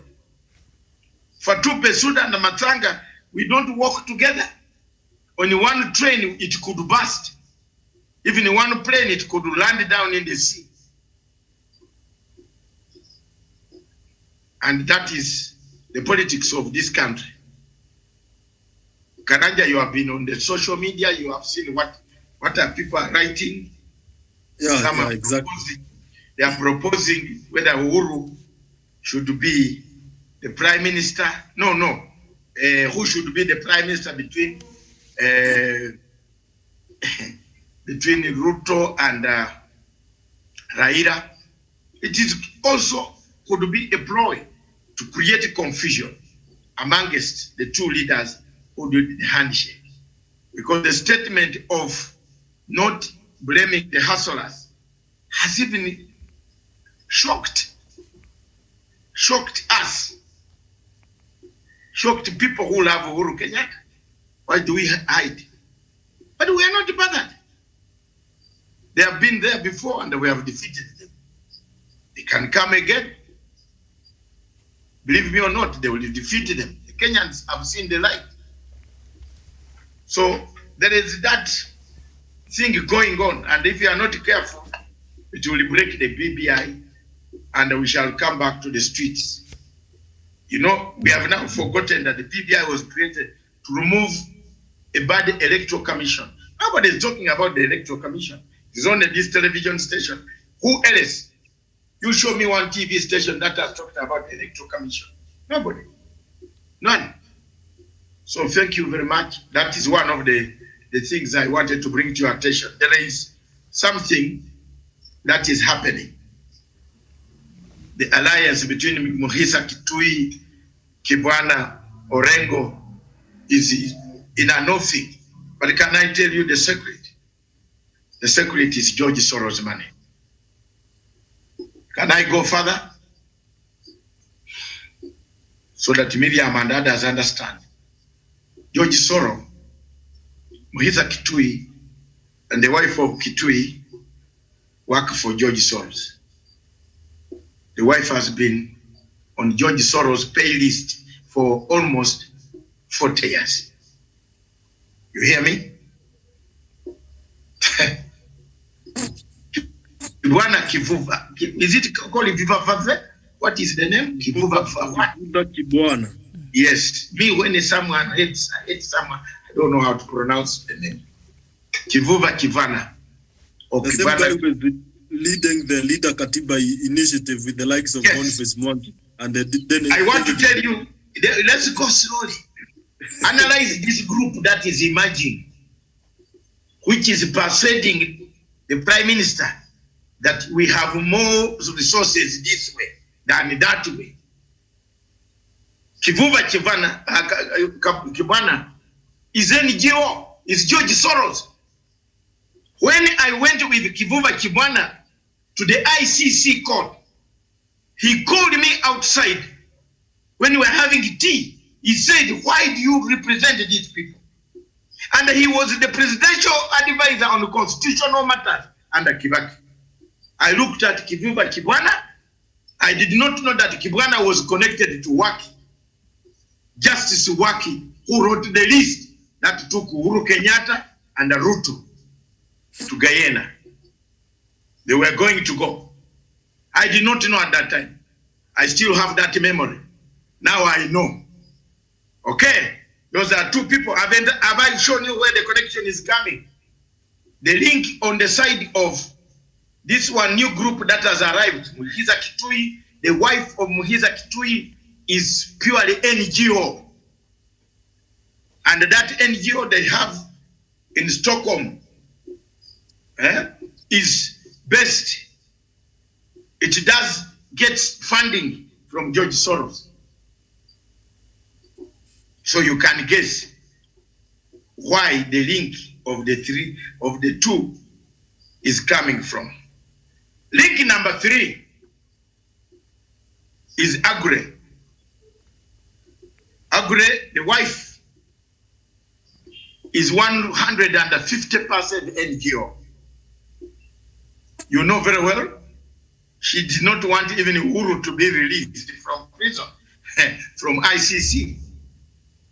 Bring Mr. Stephen, are those videos lost? Bring the video of Jeff Koinange and Esther Murungi, Matanga and me, and Esther Murungi. We squared it out on Jeff Koinange. She was a member of the trustee board of International Criminal Court that wanted to jail. She was a close associate of the late Kofi Annan. I found them had gone in Addis Ababa to fight for the cases to be removed. And then Mrs. Murungi, Professor Murungi now arrived with a document. I swear in the name of God, I still have the document telling the African heads of state that Uhuru killed the people. Ruto killed the people. There you are. After a few minutes, the Ethiopian intelligence swept them out of their hotels to go away. That's how I knew how close the link to George Soros' money.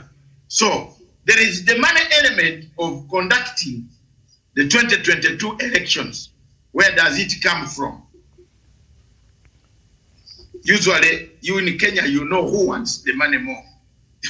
So I leave it to you to make a suggestion. But these are some of the things shaping, because ears to the ground, we have all the information. But it is up to the people of Kenya. If you want this to cut BBI, it is so the state. Some of us are able to fly to Kisumu now and sit in the restaurant while you wait for the next plane to come. But if you cut this BBI, again, it will be very difficult. So Orengo has been asking very many queer questions. That if Uhuru cheats, and he writes on his Twitter handle, you have seen it, Douglas, you have seen what Orengo has been writing, that if you cheat Uhuru, if Uhuru cheats Ruto and Raila, it will be dangerous. The other day he said the president is the cause of the problems because he has closed all telephone contacts.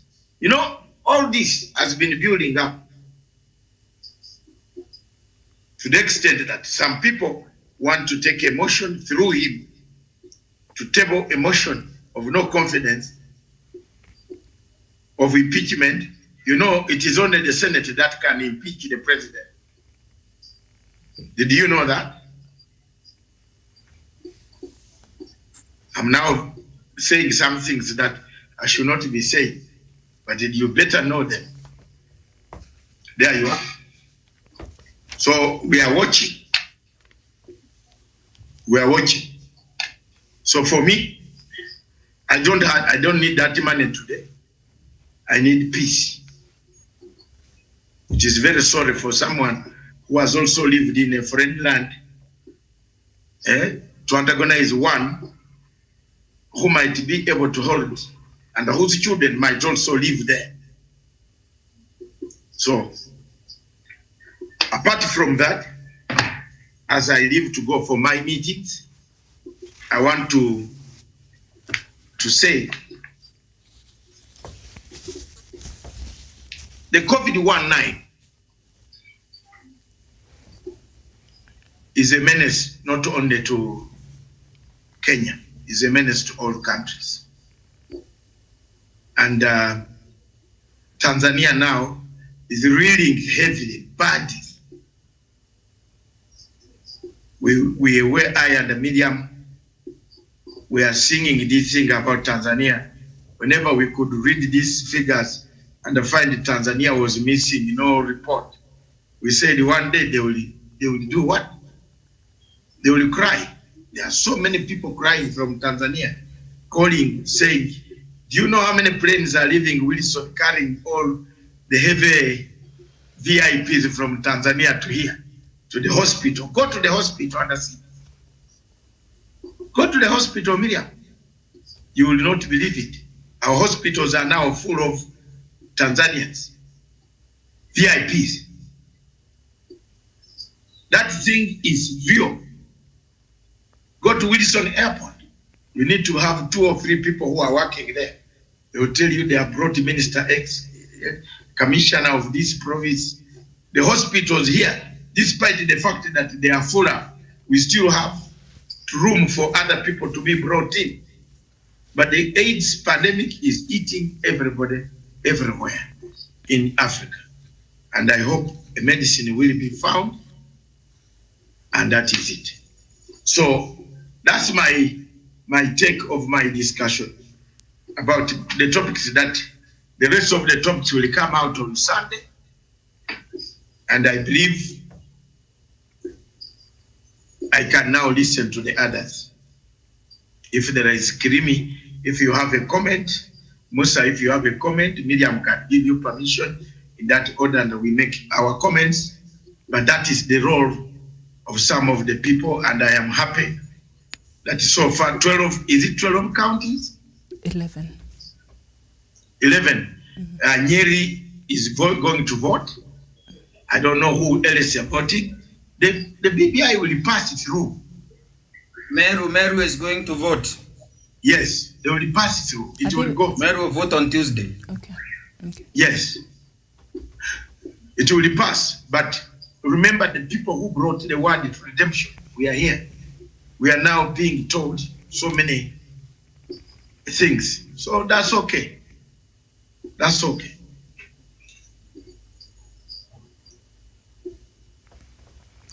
All right. Thank you very much. I'm ready to listen. Okay, so let's turn our attention now to the rest of the topics that we had, and that is Tanzania. I didn't know you had the topics, Miriam. What are the topics? Yes, we did. We already looked at the rest, the counties vote on the BBI and what has been happening in the Kenyan scene. So now we do have Tanzania and that protest that is happening in Somalia. Mm-hmm. I was touching Tanzania I didn't really know that. Oh, that's a good topic. Go ahead. They are finished. All right. So Tanzania's government insists there is no cases of COVID-19 in the country, but residents and doctors point to a growing number of illness and deaths. Opposition politicians say the government's stance is endangering lives. Since the start of the COVID-19 pandemic a year ago, Tanzania's government has refused to admit the presence of the coronavirus in the country. Instead, the country's President John Magufuli has portrayed the pandemic as an economic opportunity. And this is what he said, and I'll quote him: "This is our time as Tanzanians. There is no COVID-19. He added that Tanzanians should use the opportunity to grow many crops so that for countries that will experience famine, we will set the prices of the products and sell to them."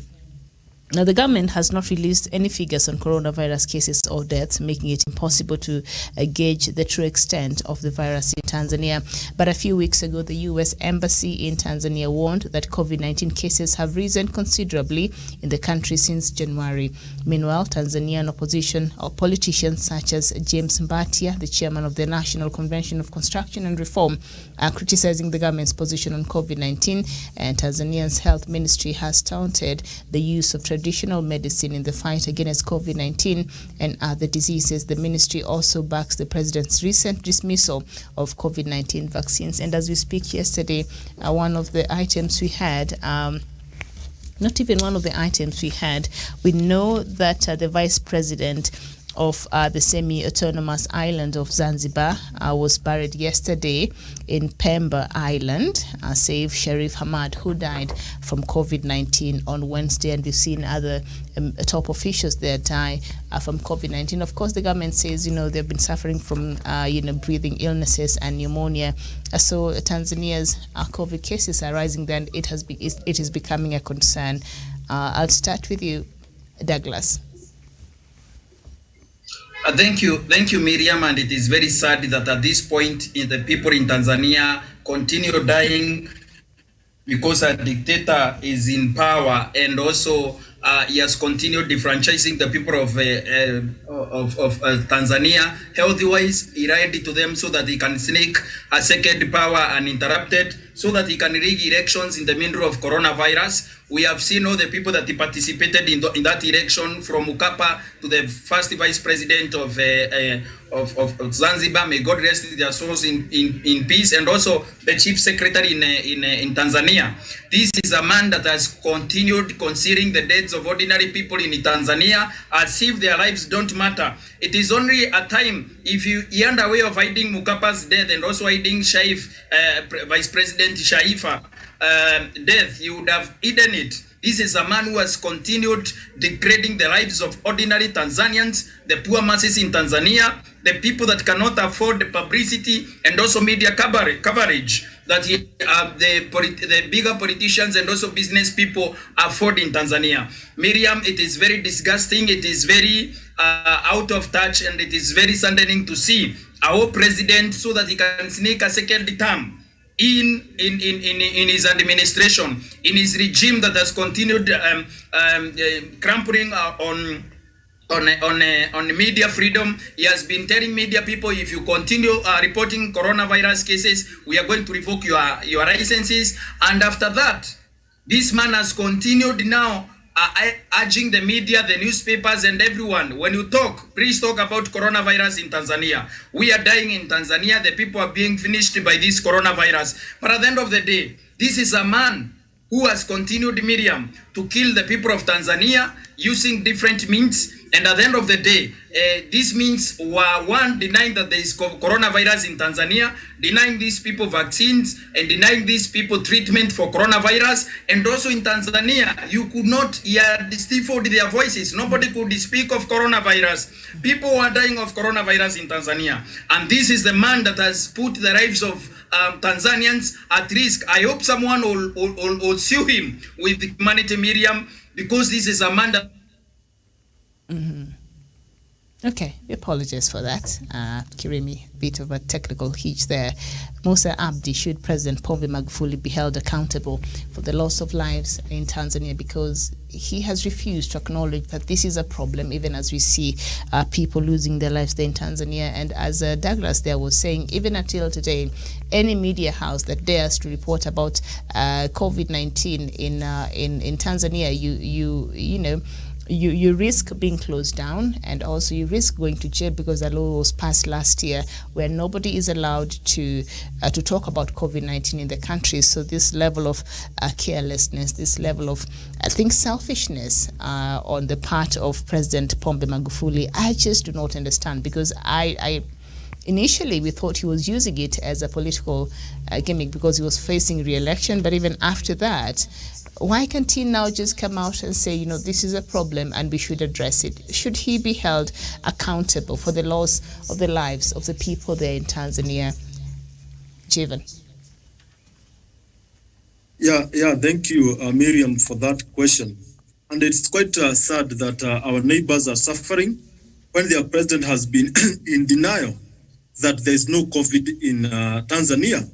And that left us with question, why was he recommending the people of Tanzania to use traditional means to heal themselves from COVID-19? Therefore, that was to show that there was still COVID cases in Tanzania. That's why he was pretending to give them alternative in terms of getting the kienyeji and the traditional herbs to cure the disease. But things have turned out now that the situation is getting worse. It was not like what was there in the beginning. And this, we attribute all this to the failure of the government of the day because of hiding some information. Miriam, when there is danger, what you do, you tell the people that something good is not coming. There is a pandemic. There is a danger coming, so that people prepare in advance. And that is why our President Uhuru Kenyatta did it very well. He enlightened Kenyans. He went to the media, and we all Kenyans knew that we are facing a tragedy, a pandemic is coming, and they came with mitigation measures to ensure that Kenyans are safe. But that didn't transpire in Tanzania. We have seen them going to a general election in the same deteriorating situation. We have seen them when Kenyans, we had the Kenya Football League. In Tanzania, everything was well. People were packed in stadium watching football in the local teams. Therefore, we see a failure of government that pretends, that lives in denial that coronavirus is not a dangerous as Kenyans all say. And even shifted. And remember, Miriam, we had a quarrel between Kenya and Tanzania diplomatically, because they were accusing our truck drivers of taking COVID-19 to their country. And you also what was happening under the tense condition that was in our borders, and the mistreatment that came to our drivers. Therefore, this shows a president who has no regard to the reality of the day. And Miriam, you know, when we go to the history of Tanzania, sometimes we saw the likes of Kijitikile Ngware when we had the Maji Rebellion, doing some funny magic so that they can protect their people from the from bullets and so on. I think maybe Magufuli, the president of Tanzania, is still relying on those kind of magics. But at this time and this digital world, those kind of things don't work. Therefore, we need to, the people of the government of the day in Uganda needs to wake up and to ensure that they give the relevance, the credible and verifiable information to the people, so that they can know how to prepare, they can know how to go around with their business. And it's high time that they come with protocols, mitigation measures to ensure that this disease is capped. And we have seen the government of Tanzania saying that they will not accept, they will not buy the vaccines. Therefore, these are people who are in denial, and it's high time that the government of the day, the leadership of the day, comes to their senses and they see that they have a country to protect, and their interests will not be the first priority. They have a country to protect from COVID-19 and the other emergency coming, and the other health emergencies. Therefore, the people of Uganda and the people of Tanzania to say, this is not the right way. The government needs to give information, unless it is the information that is point sensitive to the public, like those intelligence information that maybe the president needs to get. But this information about health and the health of the people, this is information that should be put to the public.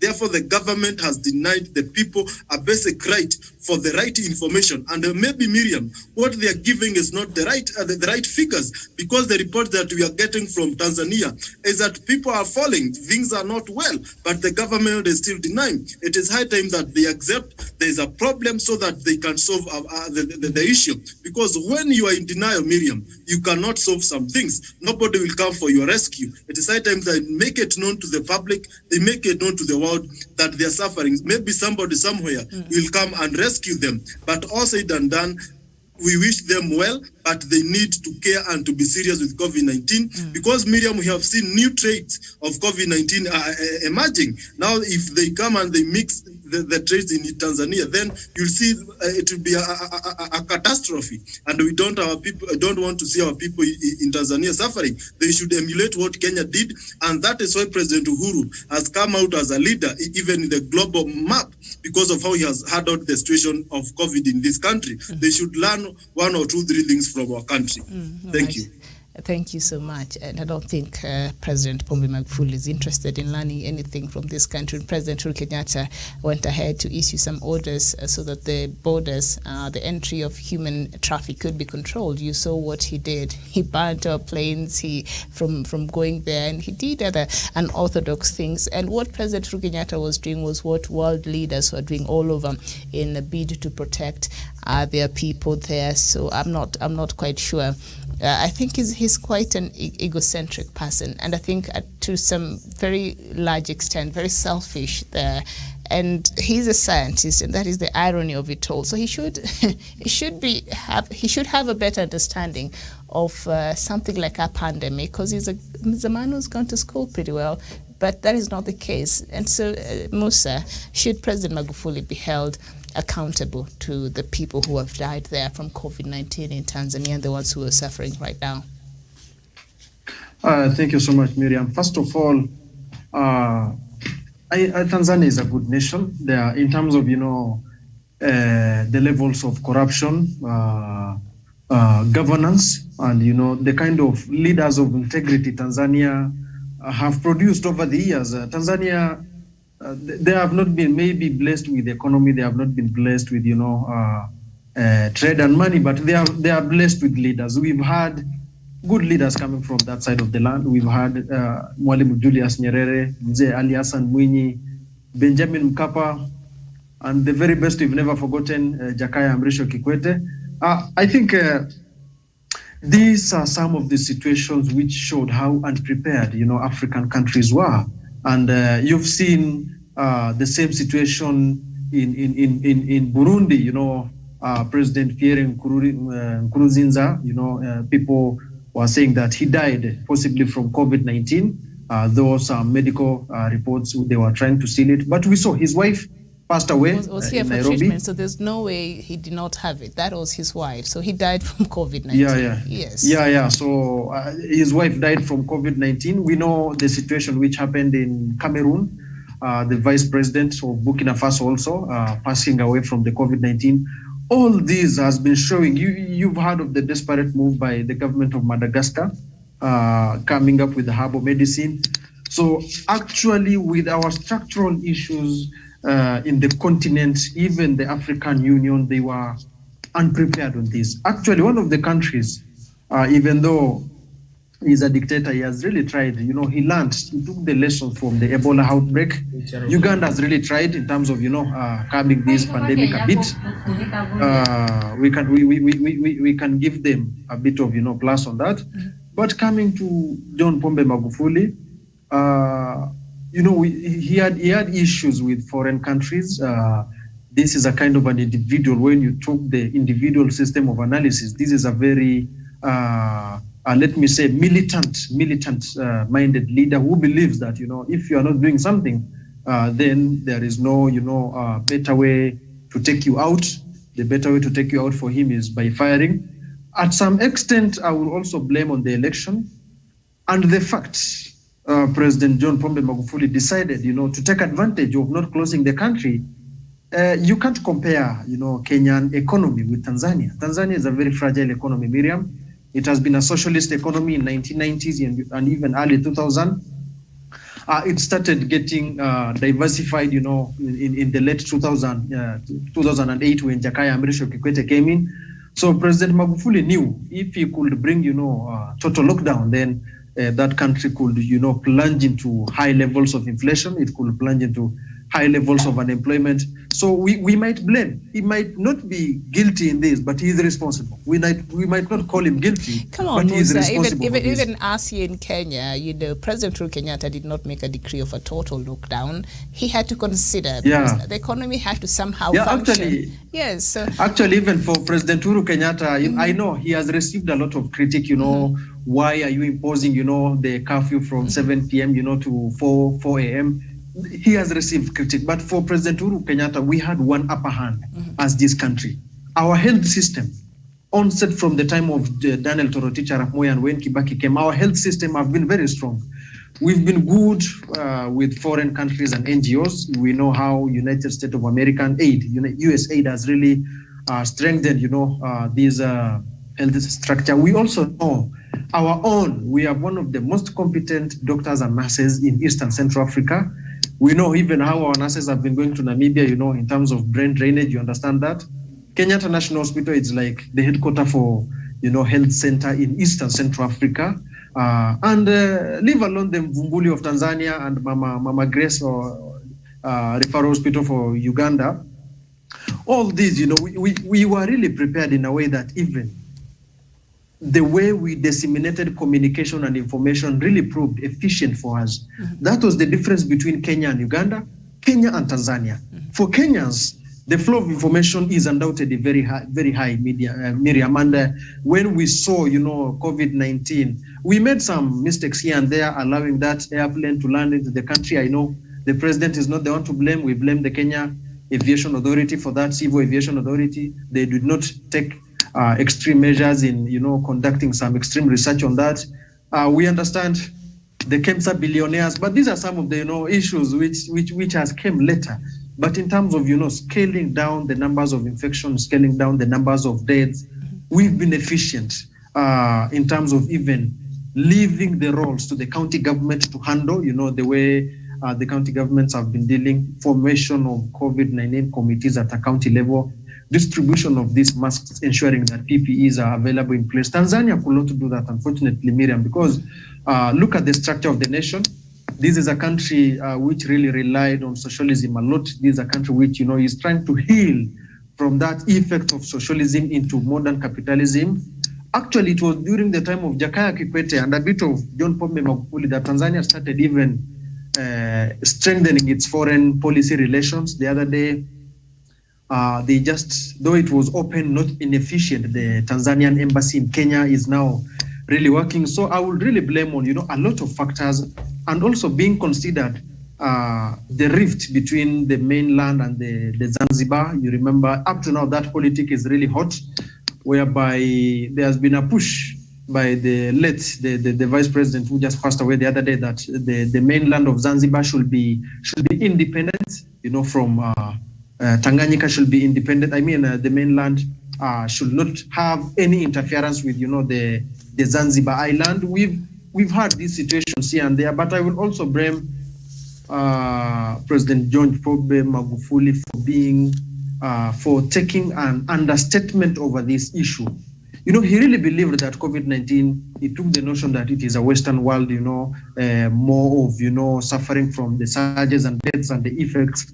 But now we've had the new strain coming in the market, and this is what I feel, not even the older strain, this is what I feel is now killing Tanzania. Miriam, thank you. All right, there you go. Thank you so much. And so I think Doctor already talked about that. So now I'd like us to move to our last item before I get you guys to tell me what stood out for you this week, because we're looking at the week that was. As we know, some protests happened earlier on today in Mogadishu, and yesterday the government had suspended public gatherings citing a rise in COVID-19 cases. The move was expected to affect today's protest that had been planned against the political uncertainty in the country after President Mohamed Abdullahi Farmajo's term ended before elections were held. The Council of Ministers met on Wednesday and was briefed by the Health Minister on the coronavirus situation in the country.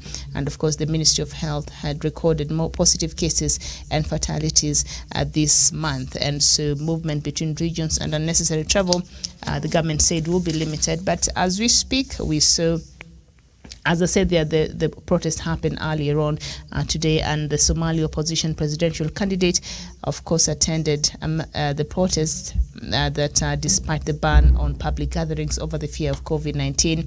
And they said they are in their final preparations. That was yesterday, and we saw them come out this morning. And according to reports, members of the council opposition presidential candidates, of course, were there and had booked hotels across Mogadishu. And these are things you could not really see in Somalia. So I guess Somalia is sort of coming of age. They even have protests now by opposition, and they're saying, no, Farmajo, you're supposed to be out of office or re-elected on the 8th of February. That did not happen, and you're not telling us anything. So now we're demanding for action here.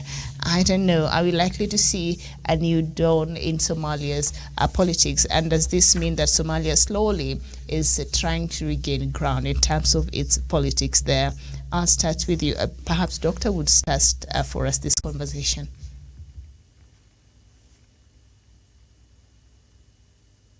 All right, Javen.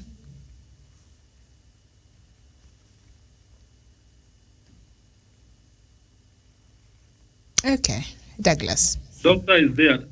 Doctor is there. Okay. I had already talked about Somalia. All right. And maybe Javan Karikami. I talked about Somalia because I was listening to what was taking place across in Mogadishu. Yeah, so let the others contribute. Then I'll do my conclusion where we are heading. Sure. All right, go ahead, Javan. Okay, thank you very much, Miriam. And we have seen what is happening, and we have seen in this forum that poor leadership is what amounts to this kind of emotive reactions coming from their supporters or their electorates. And we said that the problem with the people of Somalia is the president of the day, Farmajo, because he is not living up to the task. He's not living with the reality that things do change.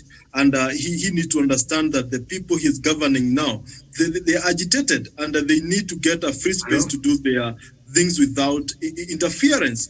Therefore, unless they change the leadership, unless they change the leadership and have a person who cares and understands the needs of the people and who will make sure that the country flourishes. We have seen the kind of a leader that Farmajo is.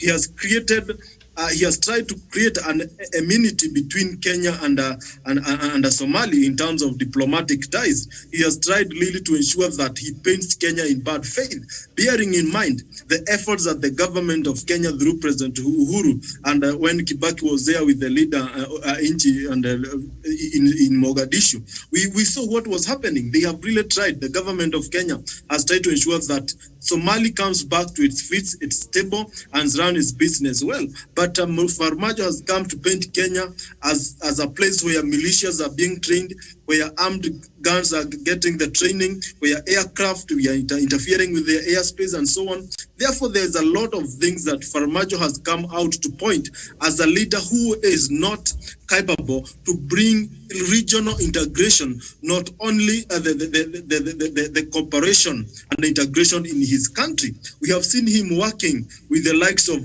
General Museveni, and they are very good allies. And you see the kind of leader and the Uganda situation, how it is. And we saw even the Electoral Commission from Somalia going to get some, doing some benchmarking in Uganda in terms of the electoral effectiveness. Therefore, this shows a man who is not really up to have a country that is stable. And that is why today you see the people, they have come out, they're in demonstrations, because you understand he was about to carry an election that was more of a formality than an election where the will of people will be guaranteed. When he talks of having a direct nomination, he talks of having people coming to position without going through the thorough process, and having an electoral commission or electoral body that is not guaranteeing the people the credibility and fairness in election,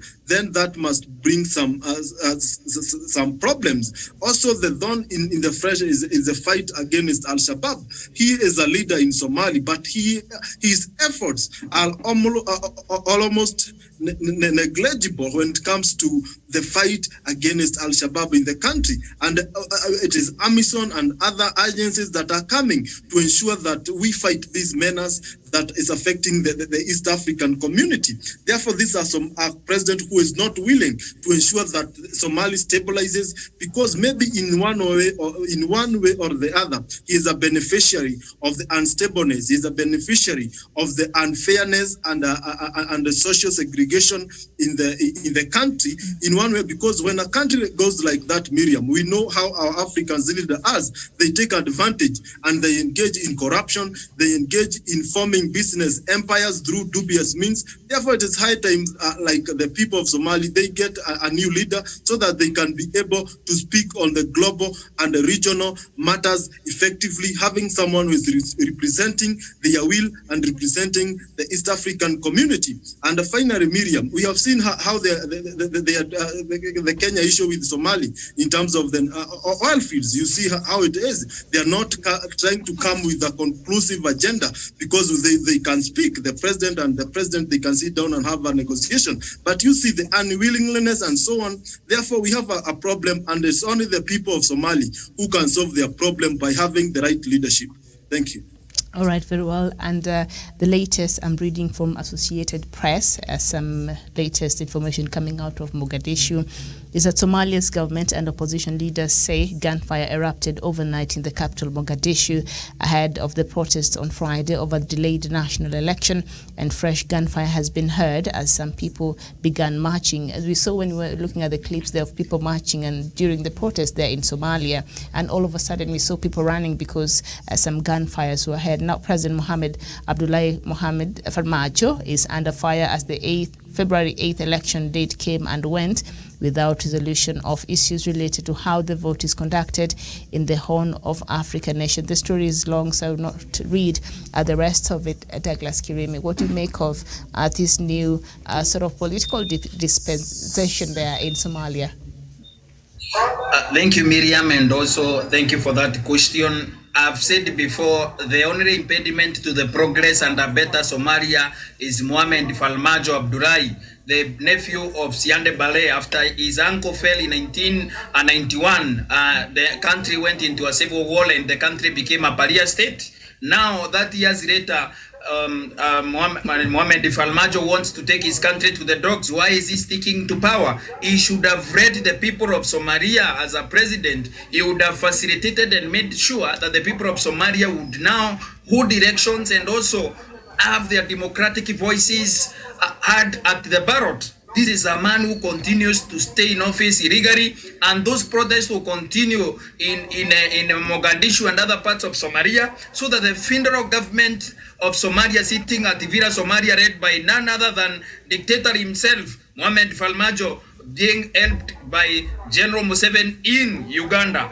He needs to be able to vacate office or facilitate proper elections in that country. But I stopped taking Mohamed Farmajo seriously when they sent the Electoral Commission officials to go and they understand the Electoral Commission in Uganda. This is the highest joke, the joke of our century, of our time, in 21st century, a dictator who has been in power for over 7 years in Uganda, teaching you on what to do with elections. He has been stealing and rubber-stamping himself from the people of Uganda, and there is nothing good, Miriam, that Mohamed Farmajo would have run from General Museveni in Uganda. As he continues stifling the voices of dissent in Uganda, in Somalia, borrowing from dictator Museveni, continue stifling their voices, development and forward, and taking their country forward, Miriam. Again, Mohamed Farmajo continues stifling voices of the people of Somalia because he wants to continue his selfish agenda of selling our oil blocks in Indian Ocean. As a country, we cannot sit down and also watch this man continue besmirching the corrective things that we share as a country, as two countries, our corrective ambitions, our mutual benefits that we share, economic gains, and all that. There are people in Somalia, a vibrant Kenyan Somali community in Kenya that continues enjoying mutual relations with our country. This is what Farmajo does not want, because it poses a threat to his selfish ambition of selling the oil blocks in Indian Ocean. Remember, he has not concluded this deal. He has only been paid a few bribes here and there so that he can be able to effect the deal. It has not gone through, and Mohamed Farmajo cannot leave until this deal has gone through, because he will be forced to return the money that he has been bribed with by these people, the Western allies. Remember, as he dances with the resource-greedy Western allies, our people, the country of Kenya, continues helping Mohamed Farmajo and administration in pacifying peace and also growing the economy as a country and also growing their nation. Thank you. That is my submission. Thank you so much, Musa. Thank you, Miriam. I think the Somali issue, Miriam, is Dr. Matsanga. Is Dr. Matsanga here? No. Go ahead. But Miriam, he knows. He's a foreign policy analyst. He knows, not from like I do history, but from the experience he has. From 1992, Miriam, there was a time, even in 1960s, and even during pre-independence time, Miriam, Mau Mau fighters could run or flee from Kenya to Somalia. There was a time Somalia was called the Switzerland of Africa, Miriam. It was a very stable nation. It was indeed one of the nations which even now it has the longest coastline in Africa. The longest coastline in Africa. It has uranium, it has oil.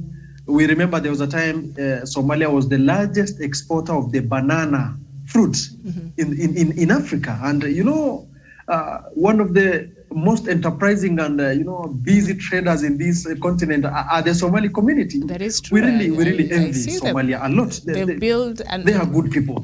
That is true. Yeah. So and even during the time of President Abdullah Yusuf, who really worked with President Mwai Kibaki and even supported Mwai Kibaki and the late Yusuf Haji that Kenya should come in and help Somalia in Operation Linda Nchi. And President Abdullah Yusuf said, okay, fine. And you can really help our country. These are kind of the relations we want. And look at even before President Farmajo, Somalia started to reorganize itself in the international arena. They had a problem with Jubaland, President Ahmed Madobe, whom, they had an Al-Shabaab issue because Al-Shabaab is really concentrated in Jubaland. The part of the country which borders Kenya, the Kenyan border.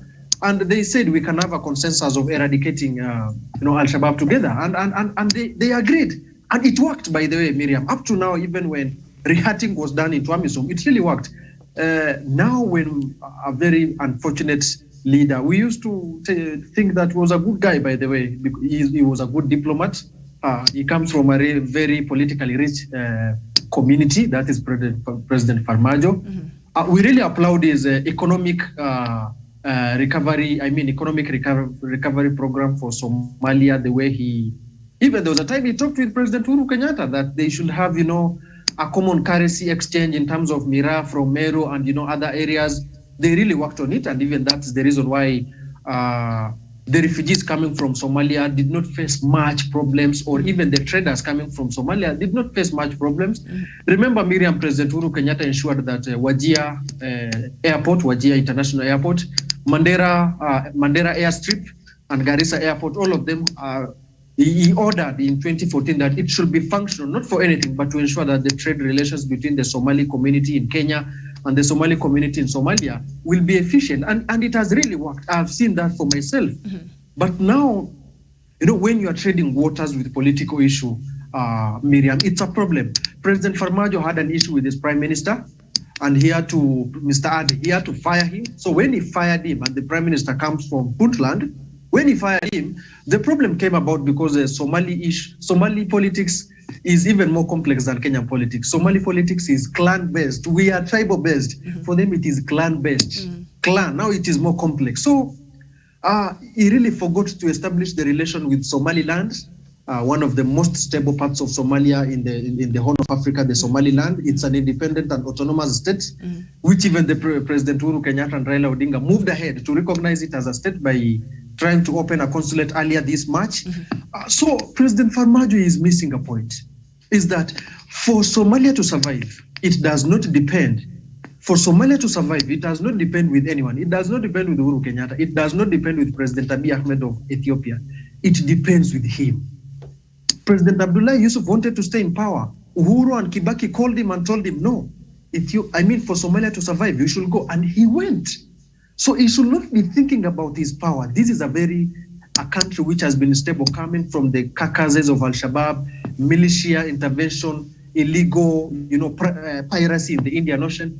So I felt, from the diplomatic point of view, President Farmajo is a good man. He's a good economist. I really trust the way he really tried to lobby for Somalian agenda in the United Nations while he was in America. He's a good guy. But now, when you are drunkard and you start to prolong, even to undermine the democratic agenda of a state by extending the election date, then that is proving to be a constitutional crisis. So and I believe what he can do. Sorry. So what I hear for you, what he can do, Musa, what I hear you saying, is that when he came, he really had a good agenda for Somalia, and that's why I see a lot of Somalis, even when we're having this conversation, really supporting him. A lot of them who join our conversations when we talk about Somalia.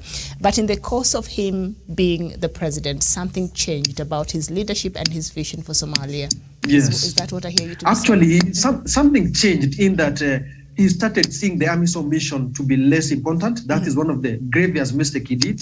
He never worked with the AMISOM mission. Actually, there was a time he was challenging, one of the key allies who are sponsoring this mission on some diplomatic leverage. You remember the time Somalia supported Djibouti, Miriam, and let me tell you, Djibouti is a very small country compared to Kenya. We are helping Somalia in terms of their economic advantage, their political strength, their technological advancement.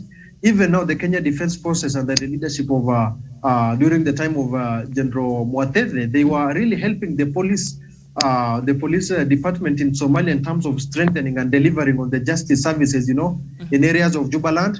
Even in the recent precedents, you've had the Somalian government executing people who are raping girls and practicing female genital mutilation. Those were one of the policies which was adopted by the Somalian government from Kenyan government, Miriam. These are some of the relations, President Farmajo should have been focusing on now that he's seeing he's leaving Somalia, which is becoming richer. This is human nature. He's leaving Somalia, which is becoming more prosperous and a bit stable. He felt like now handing over this presidential staff to another person is a problem. And finally, he's facing a legitimacy test. Remember, President Farmajo was elected by the parliamentarians only. He was not elected by the people. One man, one vote. No. And this election is trying to be taking a very positive precedence that Somali want to go back to popular vote, whereby you shall be elected by the all Somalis. And, he has been trying to play some game, like me blaming on Kenya on the maritime issue, Farmajo blaming on Kenya on the issues of, AMISOM, then I can win the supporters of the people back. No, and it is not working. The world is really evolving, and, people even are not concerned so much with Somalia nowadays, unless if you are not concerned with your own problem, then no one can help you. But I believe there is room for improvement. And I believe, as Farmajo has put it, instead of inviting more Al-Shabaab into the capital, Mogadishu and Kismayo, one of the best ports in Africa, Kismayo Port, he should just live in peace and let other people rule. Thank you, Miriam. Thank you. Thank you for that perspective. A lot of things that you've shed some light on there. Thank you so much, Musa Abdi. Of course, thank you, Douglas Kirimen. Thank you, Jevan Karanja. I don't know if Dr. Matsanga is back, because I see our time is really far much gone, and I'd like for him to give us his last sentiments. Doctor, I don't know if you're back yet. Okay, so I suppose Doctor is not back, so I think we'll just end the show, because we have been doing nearly 3 hours in, so Miriam needs to catch a break. So thank you guys so much. Hopefully you can meet here on Sunday for Africa Showdown, where we can have more conversation. And thank you so much for watching. Enjoy the rest of your day. My name is Miriam Ogutu. Bye-bye for now.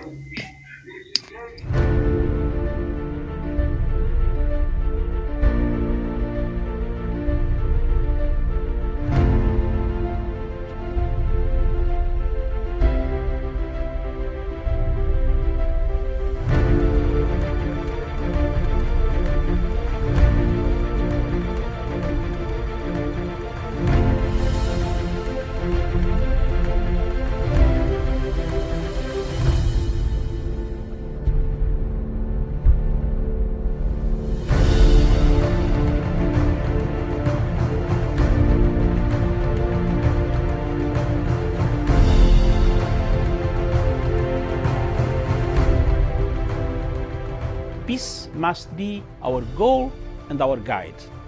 And all that we strive for as a human family, dignity and hope, progress and prosperity, depends on peace.